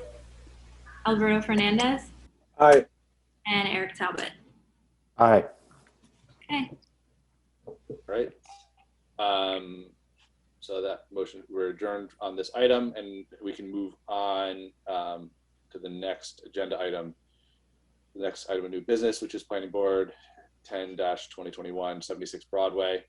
And this is a, I guess, are we doing both of these items simultaneously, or do we have 76 Broadway and 80 Broadway? Yeah, so I mean, they're different. Yes, the answer is yes. We're gonna have to deal with them simultaneously because of seeker purposes, because one property is going to be taking a bite out of the other property essentially. And there's a whole bunch of different aspects to this. I think that just before we get too far into it, I want to set the framework that there is a requirement to refer this to the EAC, and there is seeker for this part. So Yeah, this is an unlisted action for purposes of seeker. Great. Okay. So I guess similar team. We got JB to present this item. Well, I guess these really these two items. Yes. All right. Let's see if I can do share screen. And just for the record, to be clear, it's Planning Board 10-2021, which is 76 Broadway, and 11-2021, which also has a BAR attachment to it, which is BAR 07-2021, and that's at 80 Broadway, and these are adjacent lots.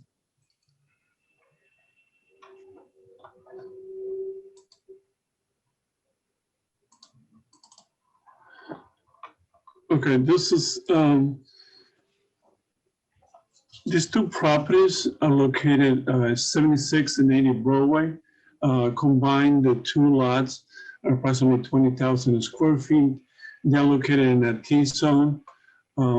We have done this extensive renovation to 76 Broadway and other properties in the neighborhood.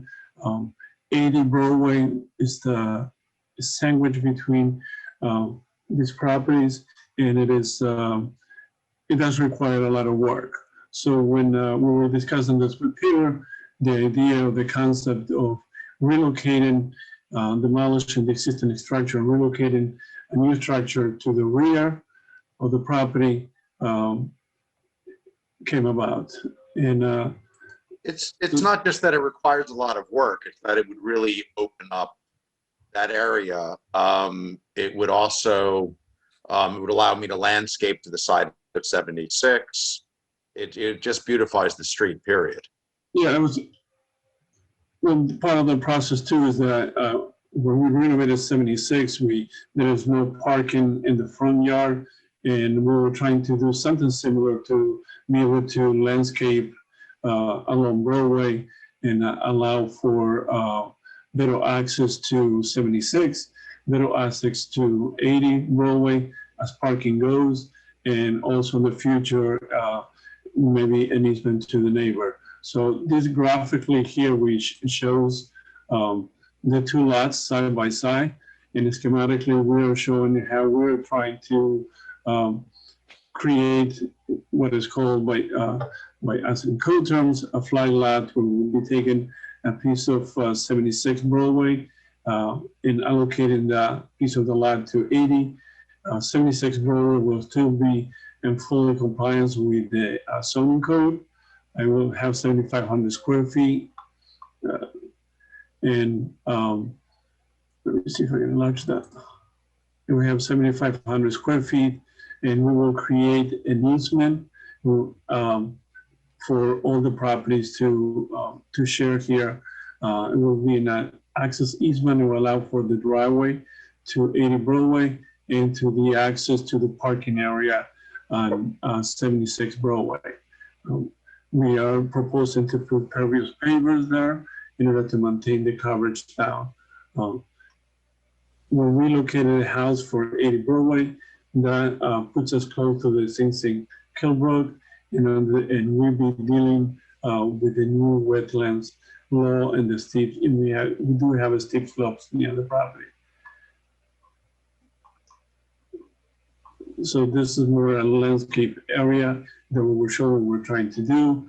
We do still have more than needed parking areas for 76. And we are proposing to park underneath the proposed two-family residence, which will be 80 Broadway. So the idea will be to park underneath and be able to walk around, have semi-open area in the back. And I'm sorry, that. And we have a front entry, and we will have a duplex type style building where we have the living areas on the first floor, and then we'll be working up to the second level and also the upper half-story level. So, and this is, I know this will trigger some BAR or requirements, so we did put together a massing model and kind of rendering. We will keep the same styles with the finishes and the houses we did with 76 Broadway in the same detailing. So again, like Jaime said, this the reason we wanted to start with at this point is that we know this will require to seeker, and we had to go to AAC. So we wanted to be able to start the process. I wanted to be able to walk you through the to the zoning data. So you will see that we are, again, with 76 Broadway, we are creating a lot that's 7,500 square feet.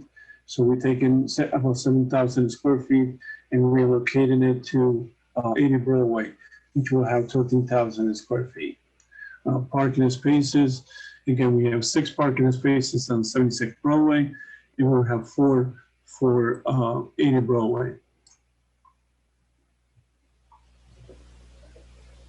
And JB, the requirement is actually only 4 for 76, correct? Right, yes. And the whole purpose of this process was to eliminate the 80 Broadway sits right here right now, and to be able to give Broadway the streetscape, give it more breathing room, like Peter said, be able to have some front yards, and by locating the house in the back, also it gives it more privacy, and it has a nicer access and look to the Kilbrook. It also gives more breathing room, of course, to 82, which right now basically has an alleyway between that and 80 of a couple of feet. So it makes his property much more livable. And we did receive comments from Bukela and Sessions, and we will be delineating wetlands, and we'll be demarking the steep slopes. And we will be doing some perk tests for the stormwater that we will be providing the engineering as we move along. And I'm not sure, Peter, you have anything to add as to the intent of? No, I think you've covered it pretty well. I apologize. I walked away for a moment. I just wanted to make sure there was mention of the variances that are required here. I know we talked about EAC. This also needs to be referred out to the zoning board for some area variances. Right. Hold on. So we have variances for parking and loading regulations. Well, the variances will be because we have the proximity to, we have the shared driveway. So we will need a variance for that because we are too close to the property line. and also the lot width, which is we have had meetings with the staff and gone over this, that the way the flag lot is defined in Assening, we will need a frontage along the street along Broadway of 35 feet, and the current lot for 80 Broadway is only 25 feet, and we wanted to maintain that, so that will require a variance.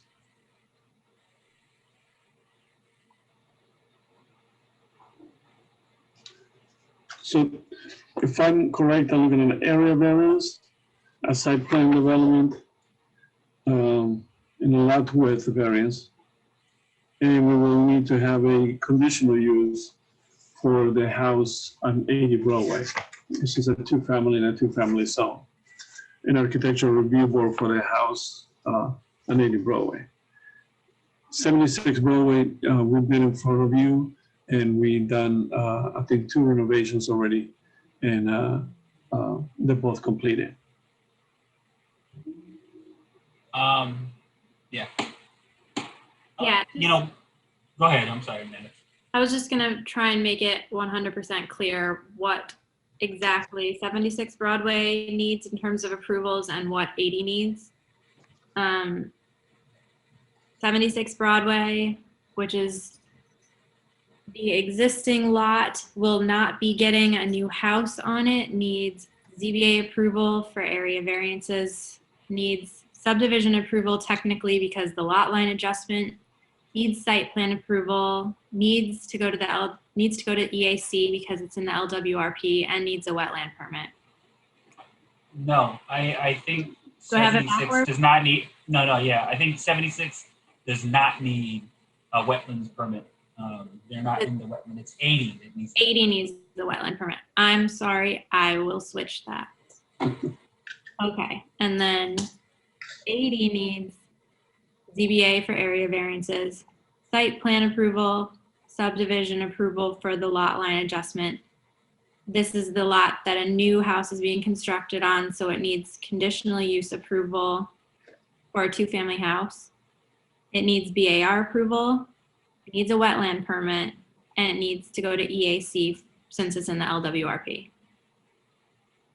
Yeah, and the BAR approval, I would note the drawings that they submitted right now are pretty preliminary. I think, you know, again, I walked away for a minute, but some of this already was said, but I did think that the applicant was looking for some comments on the BAR to know which direction to go there. I don't want to speak on behalf of JB and Peter, but I believe that was correct, right? Before we move on, the 76 Broadway also need to go to the AAC? So they both need to go to the EAC because they're both in the LWRP. Because of subdivision, yes. Because of the subdivision, okay. Yeah. You're not proposing except the pay road, you're not proposing the site, okay.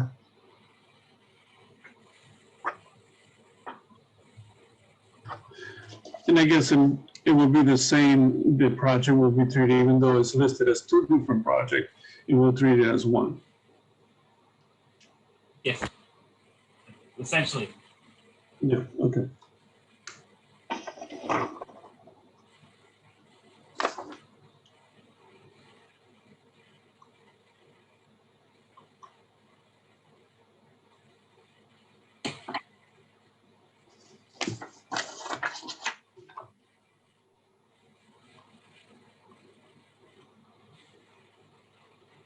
We have silence. Yes. Yeah, who's supposed to speak now? I was on mute. I started talking. I said lots of really, really great things, but now I don't remember what they were. So, Yeah. sorry. So, one of the things that sticks out to me in all of this is there's a lot going on here, but I think that it's just the parking. Can you guys talk about why you're putting so many spots in at 76 Broadway? I know that it's you talked about using a permeable paver.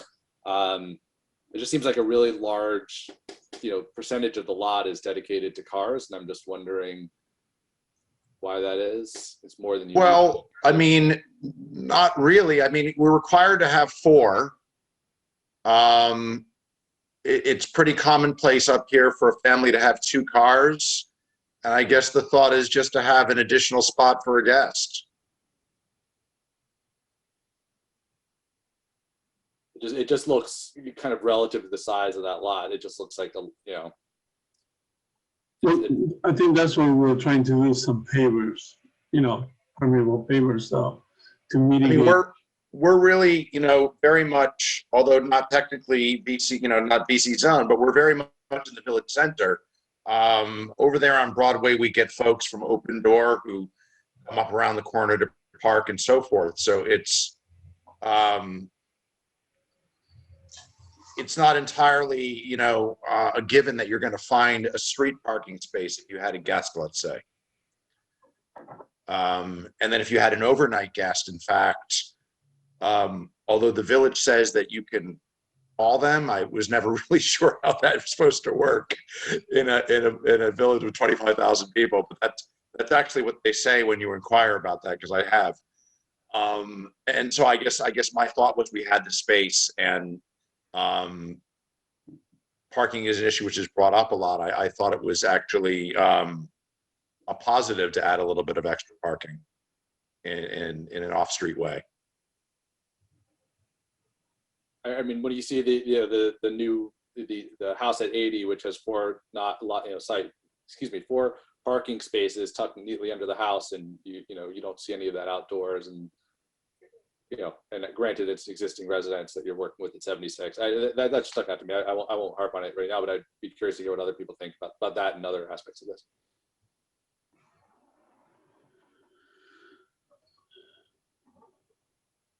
We'll just be quiet. Well, I appreciate that the parking is going to be at the back and not at the front. And I'm really glad to hear about the permeable paving, because, I had real concerns looking at this about the fact that the impervious surface was increasing so much. And because you back up onto the kill, and what was happening with the stormwater. So it'll be interesting to see what you come back with the SWIP. And I'm hoping that with the permeable pavers and other things, that you can reduce that impervious surface that you were saying would be at 40%, which I think was the max. Mm-hmm. Yeah. If I might add, relative to the parking also, I had parking in front of 76 when I bought the property. I eliminated it because I don't like it. I agree with you. I don't like it either. And I'm happy to hear that that's not something that the village is moving forward with on the comp plan. At least that's my understanding. Yeah, I would mention to the board, there are only 2 properties left on this block that have parking in front of the house. One of them is that building that they're proposing to tear down. And one of them is I think the building right next door. So after this, there will only be 1 house on that entire block that has parking in front of the house. Right, and it actually is my intention, although I'd like not to wrap that into this, to work with Joe Toom, the owner of that, to give him access so he can get parking behind his house and eliminate that, which he'd like to do because it's, it's bad for curb appeal. He gets it. He lives there. Nina, I know you had mentioned in our phone call yesterday questions about the plantings, the tree plantings. Oh, yeah. You've got, a couple of things. One is that you say in here, burlap, for the trees, burlap, remove the twine. I'm just trying to read it here. Remove twine from around the trunk, leave burlap and wire basket intact. Please don't do that. Okay. It's a really bad planting practice, and okay. You'll shorten the life of your trees. Take that wire basket off entirely. even if you don't want to take all the burlap off, and I know that people often don't, at least take it halfway down the root ball. So, because your aim is you want to be able to mix a bit of that root ball soil with the soil that's around it, because what you'll often find is it's incompatible. So if you've got a real clay root ball and you've got silty soil around it, that clay, it'll either, it will probably go completely hard and dry, and it won't matter how much you water it. It's not going to get water because of that incompatibility. And the roots want to go and expand. They want to go down, they want to go out. They can't if you leave a wire basket. And often that burlap doesn't really disintegrate, even though people think it does. I'm laughing because I didn't really look at this. I was focused on the other aspects of this, but I've never left a burlap sack on a tree when I planted in my life. I just didn't focus on this particular part of the application. And the other thing was, I just wondered if there was something that might serve your purpose better than arborvitae. Okay. Just that it, I take it, from what I see there, you're looking at it for screening, but once it gets bigger, it doesn't really screen as well, and it can get kind of messy and difficult. So I'm just wondering if there's something. I really appreciated the fact that most of what you have there, you've noted that it is native. Maybe there's, a native holly or a juniper or something else you could do that would give you the screening that wouldn't get as tall and leggy and difficult as arborvitae can. Okay. Just a thought. We'll definitely look into that. So that was sort of my comments on the planting. Do we have any, I guess, we do need to forward this to, we have to refer this out at this point. I guess, can we refer it out to ZBA and to EAC for wetlands kind of all at the same time and before they come back here? Or? I think that first you would want to do a motion to declare your intent to be lead agency on this. And then, yes, you can refer it out if you'd like. Okay. I think given where we are with this, because they got to come back to us, I think it's probably time to do that. I would, I'm in favor of, doing a lead agency declaration and moving forward from there. So do we have a motion for that? Nina Aaron, motion to become lead agency. Michael Aronson, second. Do a roll call. Seth Roy? Aye. Michael Aronson? Aye. Nina Aaron? Aye. Bobby Bowker? Aye. David Chow? Aye. Alberto Fernandez? Aye. And Eric Talbot? Aye. Motion carries 7-0. So now we have a bunch of different referrals to make because we've got two different properties here. I guess since that motion was also lead agency, is that was not specific. So the first item on our agenda was for 76. So that was. Well, I think that, yeah, we do that for the combined. We do a combined resolution. Sorry, go ahead. I didn't hear you. Oh, it's okay. I just want to make sure that the combined resolution for 76 and 80, because it is a little bit mixed up here. That's a really good point, Seth, because we're doing a combined secret review because we need to make sure we're not segmenting the issues here. I think it's fair to say that was a combined motion to declare your intent to be lead agency for the review for both properties. Right. But now I think you're going to have to take separate motions because these are two different SBLs. So yeah, you need to consider the two properties as separate for purposes of referring them out. Okay. So we'll start off then with 76 Broadway. We need first to do a ZBA area variance. I think that's for the driveway setback at 76. Is that correct? Is there anything else that I'm All missing? right, so yeah, let's, we have 2 referral letters, so it might be good to use those referral letters in this case. Yeah. Please. So let's start with 76, and I'm going to read them to you. There is a area variance for parking and loading regulations for the minimum driveway setback, which needs to be referred to the Zoning Board of Appeals for that area variance. That is the only area variance that property needs. It also needs to be referred to the EAC for review for LWRP conformance for the approval from the subdivision lot line adjustment. Okay. Those are the 2 referrals for 76. Okay, so we'll start off with the 76 ZBA area variance for the parking setback. We have a motion for that referral. Michael Aronson, motion to refer to the ZBA for the area variance for the parking and loading setbacks. Bobby Backer, I second that motion. Roll call. Seth Roy? Aye. Michael Aronson? Aye. Anna Aaron? Aye. Bobby Bowker? Aye. David Chow? Aye. Alberto Fernandez? Aye. Eric Talbot? Aye. Okay, 7-0.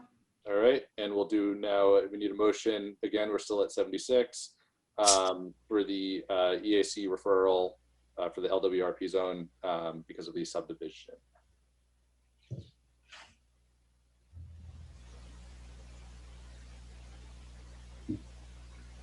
Who's moving?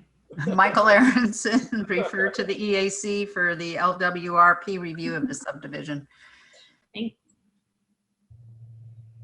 Nina Aaron, second. Roll call. Seth Roy? Aye. Michael Aronson? Aye. Nina Aaron? Aye. Bobby Bowker? Aye. David Chow? Aye. Alberto Fernandez? Aye. Eric Talbot? Aye. 7-0. All right, so now we're going to move on to the referrals for 80 Broadway. If we can outline those. I know we also, this one, we actually have a ZBA, a EAC, and a wetlands. So Yeah, so I'm going to start with the ZBA variances. So you need to refer it to the ZBA for area variances, for parking and loading regulations, as well as for residence district supplementary regulations of lot widths. And specifically, they need an area variance for the minimum driveway setback. They require a variance for the lot width of the proposed flag lot. And that's it. So just those 2 variances. okay, so can we do have a motion for the ZBA variances as just described by Jaime at 80? Michael Aronson, motion for the ZBA, referral to the ZBA for the area variances as described. Second, somebody? Nina Aaron, second. Roll call. Seth Roy? Aye. Michael Aronson? Aye. Nina Aaron? Aye. Bobby Bowker? Aye. David Chow? Aye. Alberto Fernandez? Aye. Eric Talbot? Aye. 7-0 in favor. All right, now we also have, yeah, go ahead. Yeah, so there's also a referral to the EAC for 2 matters. First is for the subdivision of the property, the lot line adjustment subdivision, and the second is for the wetlands permit. And do we have a motion for those 2 referrals to EAC?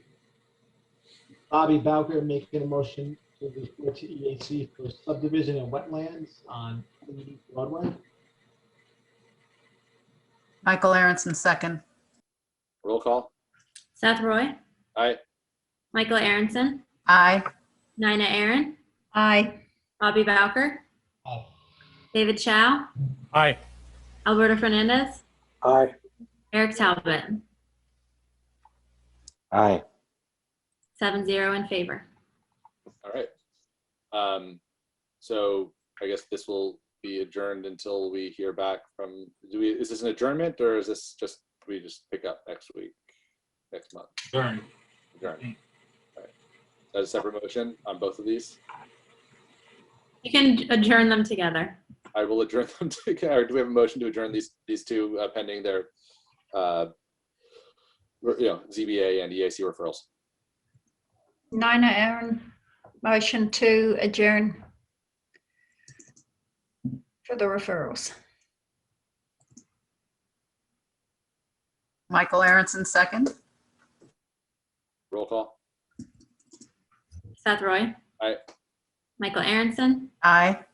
Nina Aaron. Aye. Bobby Bowker. Aye. David Chow. Aye. Alberto Fernandez. Aye. Eric Talbot. Aye. 7-0. I do want to just make sure, before we move on to the next thing, I want to make sure everybody understands that the planning board is lead agency. The planning board does need to make a secret determination before the zoning board can grant the variances. Correct. So it is going to require a situation where this board is going to have to get enough information to get basically right up to the edge of site plan approval, make a secret determination. Then it has to go back to ZBA. They can grant the variances at that point, and then it would come back for a vote. So it while there's been other instances where you've sort of said, hey, we're going to let the zoning board do their thing and come back, you really need to get all the way through site plan up to the point where you would be ready to make a review, because the SWIP and all those other components are huge factors that weigh into the decision that you're going to be making this evening. So, That's good clarification, Jaime. That was really, it's really just kind of an administrative move that you made to refer at this point, because you need to go through the secret process first. Right, that's helpful. Okay, so I guess we can move on to, at this point, we can move on from these two into, I think we're up to additional business of the board. So we have next on the agenda, Planning Board 04-2021. This is 246 South Highland. It's Stop and Shop. And this is a amended site plan approval and an excavation and fill permit. And also amended BAR. So there's a BAR component of this. We looked at this a couple of months ago. So I guess we can bring them back in and take a look at the changes proposed. Give me a second. I'm going to take Peter and JB out. And then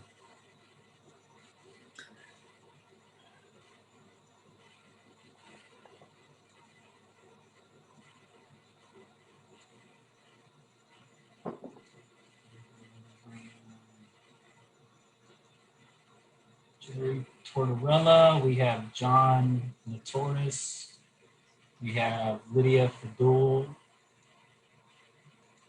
and we have Mike Fowler. Did you get John Notoris? Yes, it did. Okay.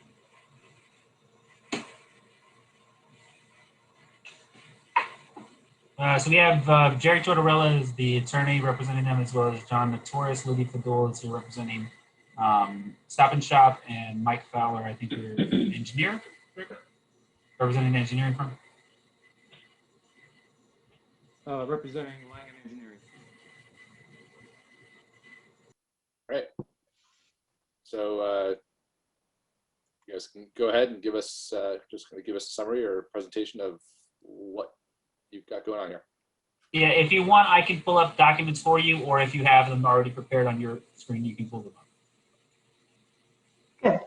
It's up to you. Good evening, Jerry Tortorella, Hockerman, Tortorella, and Wexstein. And as Jaime mentioned, John Notoris, who's our legal intern from the Elizabeth Hobbs School of Law or Pace University School of Law, is with me this evening, as are Mike Fowler and Lydia Fadul from Stop and Shop. When we were with you in January, you approved a delivery pad on the rear of the Stop and Shop building for a home delivery program for Stop and Shop.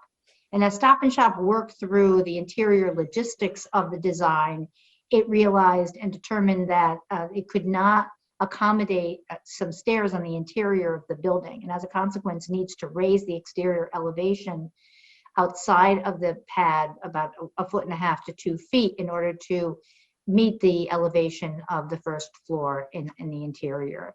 And so that's our application this evening. It's the same pad, it's the same canopy, it's the same methodology, it's the same purpose, but we just need to make some adjustments to the grades in the rear.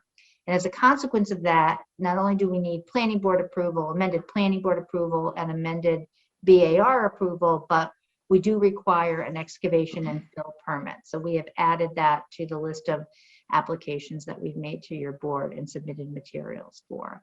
And I'd like to let Mike explain the project, and then we're happy to answer any questions that the board might have. Good evening, members of the board. If it's okay to share my screen, I'll go ahead and do that.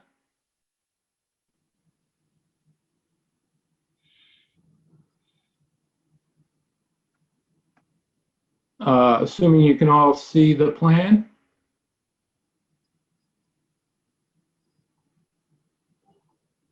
Not as of yet, no. Can't see anything. Must be that one.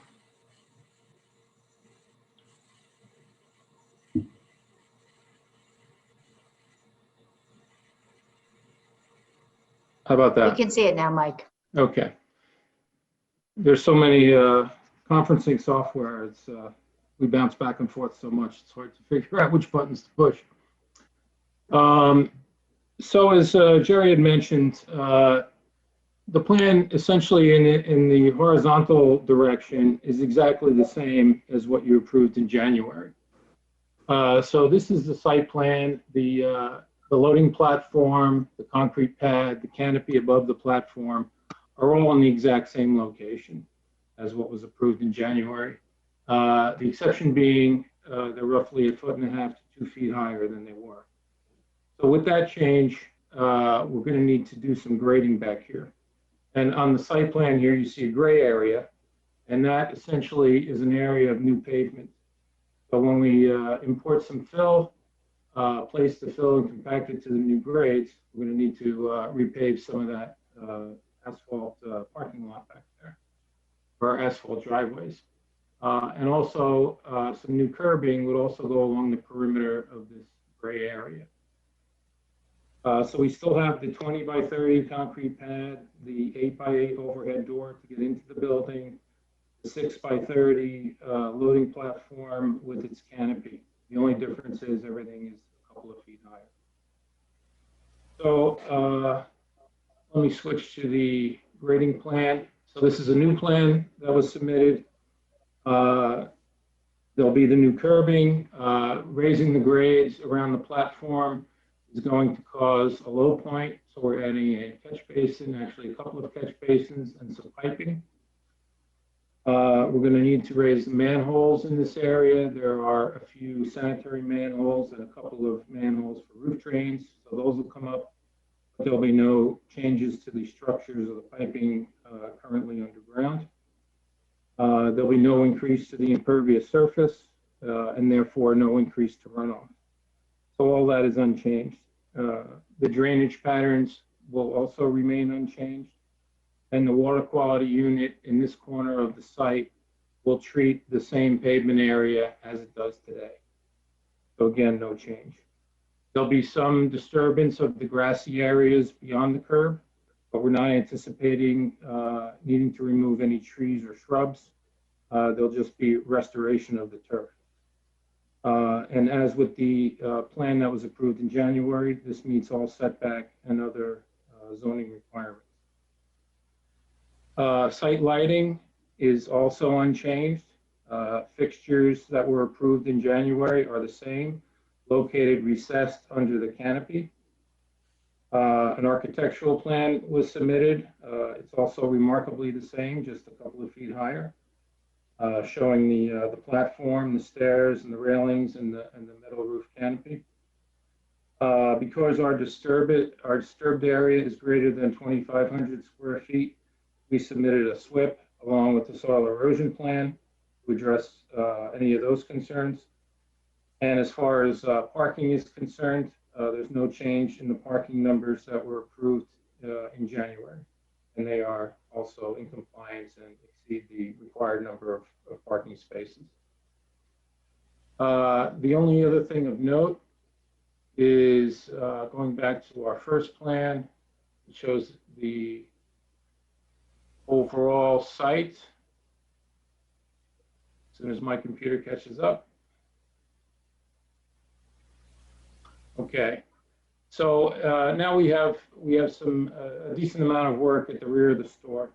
So for a time, which is anticipated to be 1 to 2 months, truck traffic making deliveries would usually pass around the back of the store to access the loading dock on the other end of the store. So that'll be disrupted for a few weeks. So what we're proposing is that when the trucks come to the back of the parking lot, instead of continuing to the rear of the store, we're going to eliminate or temporarily eliminate approximately 10 parking spaces on the perimeter so the trucks can make a turn in front of the store and then make another left when they pass the store to realign themselves and then back into the loading area. And this would only apply to tractor trailers, smaller, more frequent straight job trucks will just pull straight into the loading dock as they do today. And that's pretty much what we're proposing in a nutshell. Thank you. Any questions or comments from the board? Could we see the elevations again, or did we see them? I don't, or the new elevation. Is there a new elevation, I guess is the question. We resubmitted it because there's a 1.5 to 2 foot difference in where it falls on the building. So we did resubmit it. It's no different except for. You're saying it doesn't look any different than what we saw before? Correct, but we did submit it. We can pull it up. That's okay. I did have a question about the truck pattern. The temporary, I mean, you've got shoppers that are going to be crossing from the parking lot. I mean, are there certain hours that the trucks are loading and unloading, or is it any time of day that they arrive? Because people cross, you know, from the parking lot to enter the store. So I'm just wondering about how to sort yes, of and protect people. We're aware of that, and certainly we will address that by managing the deliveries, reducing the frequency and the time of them so that they are not conflicting with high peak hours where pedestrians will cross and enter the store. So we definitely will have a plan around that, and we will manage, you know, to reduce the amount of deliveries coming into the store. Okay, thank you. Yeah, I just thank you, Michael, for raising that, because that was my concern as well. I don't know whether, in addition to what you're saying about managing it, but signage or something just to make people aware that there's been a change, you know, because during the day, if you've got shoppers with children or anything like that who are, you know, notoriously unpredictable, you don't want major conflicts there. Yes, no, I agree, and we will certainly do that. We'll put a safety plan in place to address that, whether it's cones or signs or some, you know, notification so that it's visible to the customers. Thank you. Can I ask how long that traffic pattern will be in place? Because it's only temporary, you said, correct, Mike? Yes, that's correct. So Stop and Shop Construction anticipates a 7-week construction period for the outside work. So it would be no longer than 7 weeks, probably shorter than that, but no longer than 7 weeks. That's the plan. I mean, there's, you know, it certainly is intended to be around that time frame, and that's an approximate time frame, and we think it will be well within that. But we, you know what's happening with construction materials and things of that nature right now. So just to be mindful that there might be outside forces that would control or add a little bit of time to that.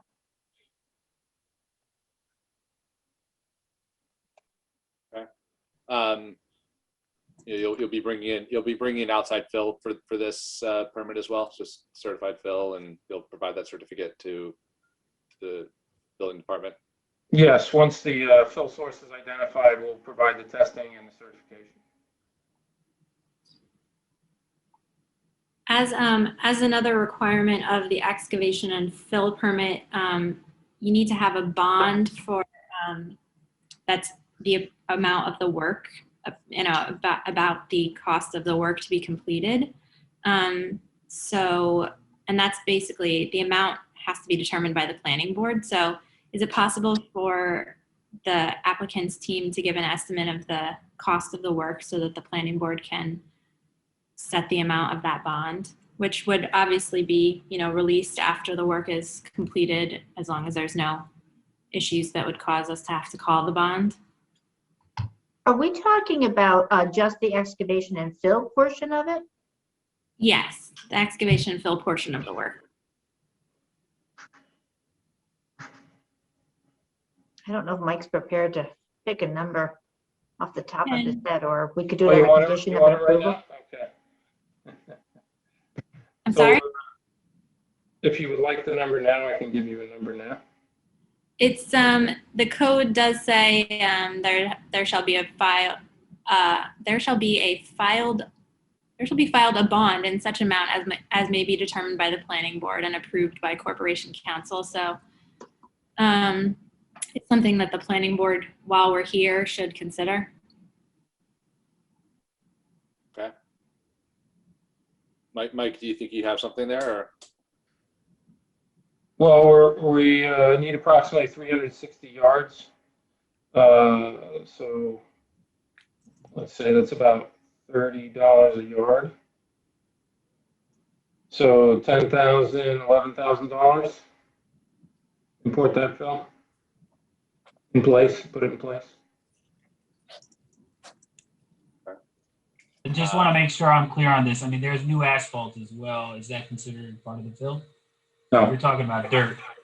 Yes. And what about the asphalt? I'm sorry. I'm not like. No, that's a good question. I don't have an answer. Yeah. If the planning board wants to include that in the bond, I think it's within their authority. I think it's fair. I would, well, maybe while Mike is putting that together, I know that this was reviewed extensively by Kellard Sessions previously, and Esteban is here, and I know he's looked at the new proposal. I just want to make sure that Esteban is comfortable and there's nothing in here that's a red flag from the engineering end. Yeah, there's I currently reviewed the current drawings and then went back and forth with Mr. Fowler from Langen Engineering, and I have no concerns whatsoever. Like you said before, there's no increases in flows, and everything per the plan seems to work, and I have no concerns of adverse impacts to neighboring properties. Thanks, and that's including with the new proposal for cut and fill. So I know that's yeah, that's correct. Thank you.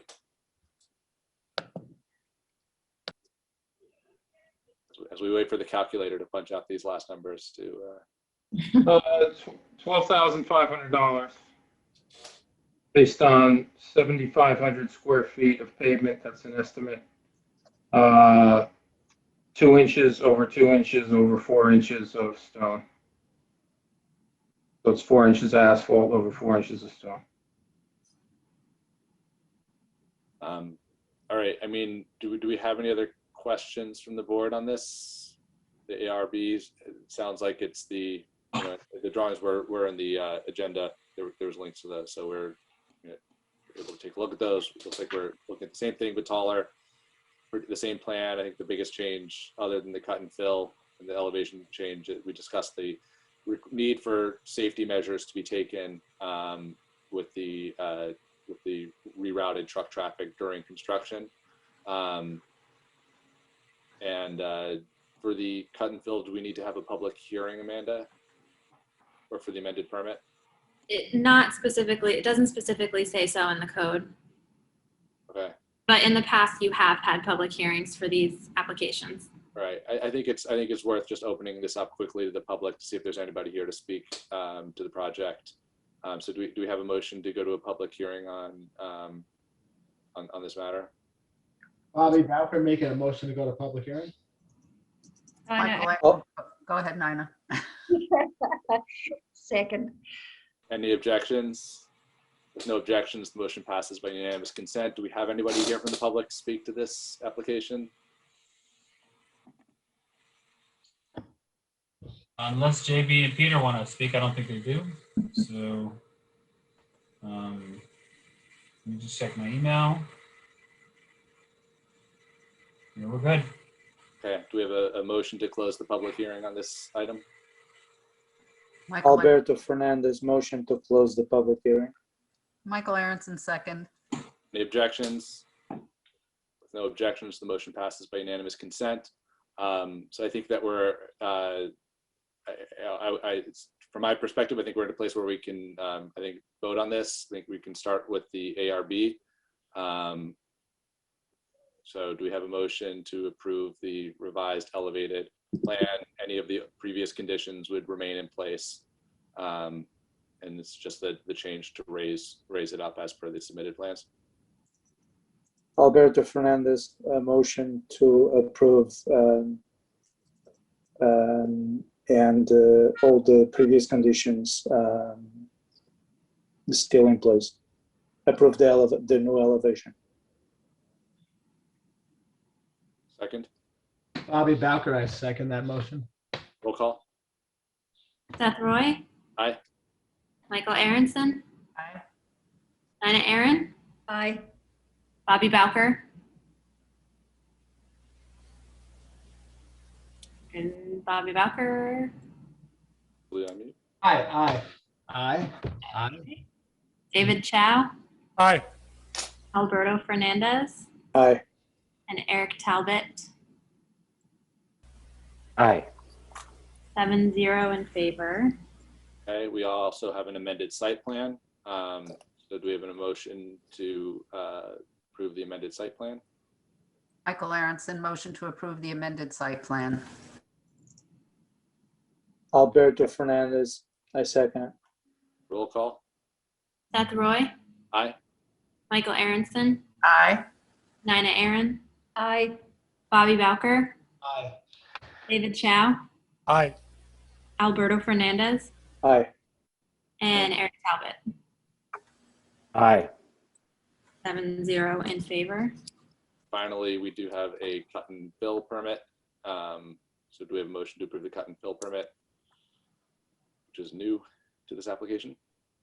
It's it's excavation and fill. Excavation and fill, I'm sorry. Apologies. Do we need to say the amount that we're approving it for? Yeah, the bond that you would like to include. Of $12,500.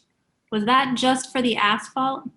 Yeah, I have 23.5 if we include the asphalt and the dirt. Correct. 23.5? For both, yes. Okay. And they'll also need to provide a clean fill certificate, which is standard. Yep. Are there any other conditions we need to work into that we're missing? Well, Esteban has already given the board his opinion that there won't be any excessive drainage or erosion that will impair adjoining parcels, so we're good there. And I think that's good. All you need. All right, so do we have a motion to approve the excavation and fill permit with the conditions just listed? Eric Talbot, I'll make the motion to approve the excavation and fill permit with the conditions provided and the $25,000 bond or thereabouts. Is that correct? Alberto Fernandez, I second it. Roll call. Seth Roy? Aye. Michael Aronson? Aye. Nina Aaron? Aye. Bobby Bowker? Aye. David Chow? Aye. Alberto Fernandez? Aye. And Eric Talbot? Aye. 7-0 in favor. Thank you guys very much. Thank you very much. Thank you. All right. Thank you. So we're going to move on to our penultimate item here. We have 77 Broadway. This is an amendment to a BAR.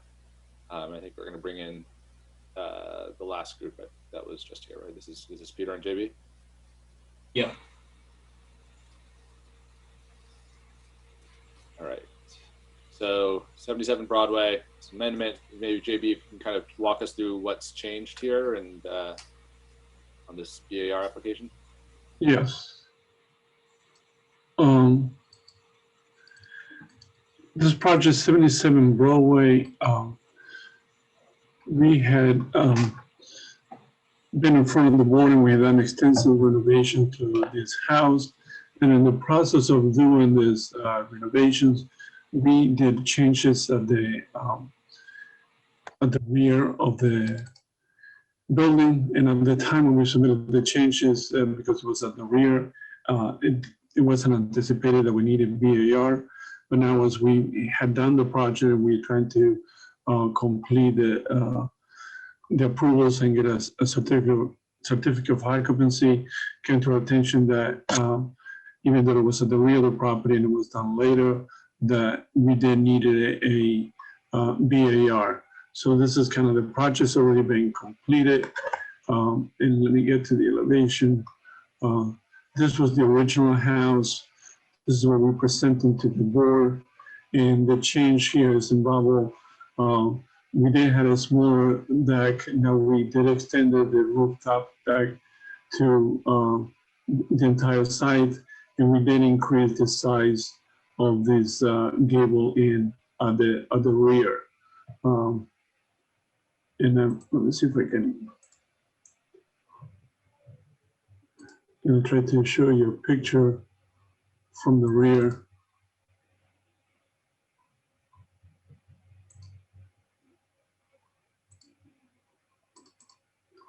That's a picture of the rear of the addition as it actually was built.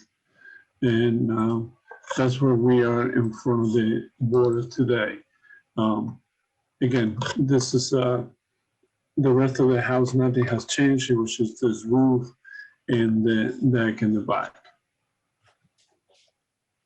And the original BAR approval that you got was just for the street facing facade? Just, the street facing and this roof was straight and the decking did not go to all the way to the edge. It was a smaller size deck. And I just understanding the history of the drawing, so that because the existing was not the originally approved, that was just the pre-construction condition, right? The existing elevation provided. Mm-hmm. Yes.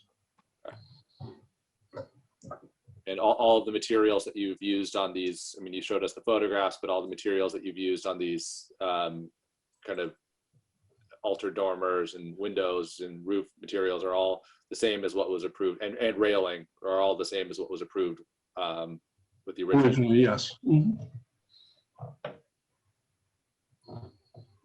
Any questions? No questions.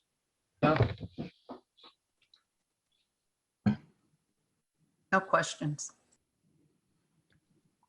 For an amendment like this, do we need to do a public hearing? Yeah. Okay. So do we have a motion to go to a public hearing on this? Bobby Valker made a motion to go to public hearing for the amendments presented. Alberto Fernandez, second. All right, any objections? With no objections, the motion passes by unanimous consent. We are now in a public hearing. Do we have anybody from the public to speak to this amended BAR application? No. Okay. There's nobody here to speak to the application, so do we have a motion to close the public hearing? Michael. Alberto. Sorry, Alberto. Alberto Fernandez, motion to close the public hearing. Michael Aronson, second. Any objections? No objections. The motion passes by unanimous consent. We are now closing the public hearing. All right. So do we have? I think we've looked at this. The application, the amendment is consistent material with the original design. The change in massing is in the back of the building. The change in the dormer and is consistent, I think, materially and otherwise with what was originally approved. Do we have motion to approve the amended BAR application. Bobby Bowker making a motion to approve amended BAR application. Alberto Fernandez, second. And a roll call. Seth Roy, Aye. Michael Aronson, Aye. Nina Aaron, Aye. Bobby Bowker, Aye. David Chow, Aye. Alberto Fernandez, Aye. Eric Talbot. Aye. 7-0 in favor. Very good. Thank you. Thank you. Thanks, guys. All right. Apparently, this is JB's birthday, so Happy birthday. Happy birthday, JB. Happy birthday. I spent it Happy with you birthday, guys, JB. so that was my birthday. If we were in person, I'd take you out to get a drink, you know? Yeah. All I'm right. on Zoom, so I can't do it. Good night, guys. Good night. sorry, JB. Enjoy the rest of it. Have a good night. Yeah. Right. All right. Now I lost my agenda because I clicked into those to look at those drawings. There we go. All right. So I think the last item here is the letter. There was a letter that Amanda circulated regarding the proposed zoning text amendment. Local, yeah, so that local law 5-2021. That was the notification law. So we discussed it last week. Amanda drafted a letter. Was everybody able to read the letter that Amanda circulated? Yes. I have no. No issues. Yeah, no issues. No issues. Great. Very good. Okay. Can we just include that? I mean, but short of reading it out loud on the record, we can kind of attach that to the minutes, and Yep. I think that we're confident with that. So I guess we can just have a motion to approve, forward that letter to the Board of Trustees. That's right. Michael Aronson, motion to approve the letter to the Board of Trustees. Alberto Fernandez, second it. A roll call. Seth Roy, Aye. Michael Aronson, Michael Aronson keeps being in meeting. I thought it said aye. Sorry about that. Okay. All right, I got you. Nina Aaron, Aye. Bobby Bowker, Aye. David Chow, Aye. Alberto Fernandez, Aye. and Eric Talbot. Aye. Okay, that's 7 in favor. And Seth, if you could sign that tomorrow and get it to Jamie, because I know that the Board of Trustees is hoping to take that up tomorrow night. Yeah, I'll do that tonight. Thank you. Great. One more thing. We talked tonight about a bond being required on that excavation and fill permit. So that is, we're also, I don't know if you recall, in April, 9 Scarborough was an excavation and fill permit application that you guys approved. We're also going to be asking for a bond for their excavation and fill permit. So the building department is just getting in touch with them as to a cost estimate for their work. That's just something that I wanted you guys to be aware of. And we can follow up via email to make sure you're okay with the bond amount, which will just be based, standard practices to base it on the cost of the work. But we can follow up with that via email, but I just figured I'd mention it tonight since we're here. Thank you. I feel like there was another Con Ed site that was another excavation and fill permit that we did earlier this year. The work is already finished there, so I think that's a done deal. All right. Very good. So I think we just before we leave, we'll just have if we can have a motion to approve the minutes from April. Michael Aronson, motion to approve the minutes from April. Alberto Fernandez. Go Alberto. Bobby Bowker, I second that motion to approve the minutes from April. Any objections? No objections. The motion passes by unanimous consent. I think that does it. So do we just have a motion to close the tonight's meeting? Alberto Fernandez, motion to close tonight's meeting. Nina Aaron, second. Any objections? With no objections, the motion passes by unanimous consent, and we're done, guys. Thanks very much. Thank you. Good night. Good night. You all.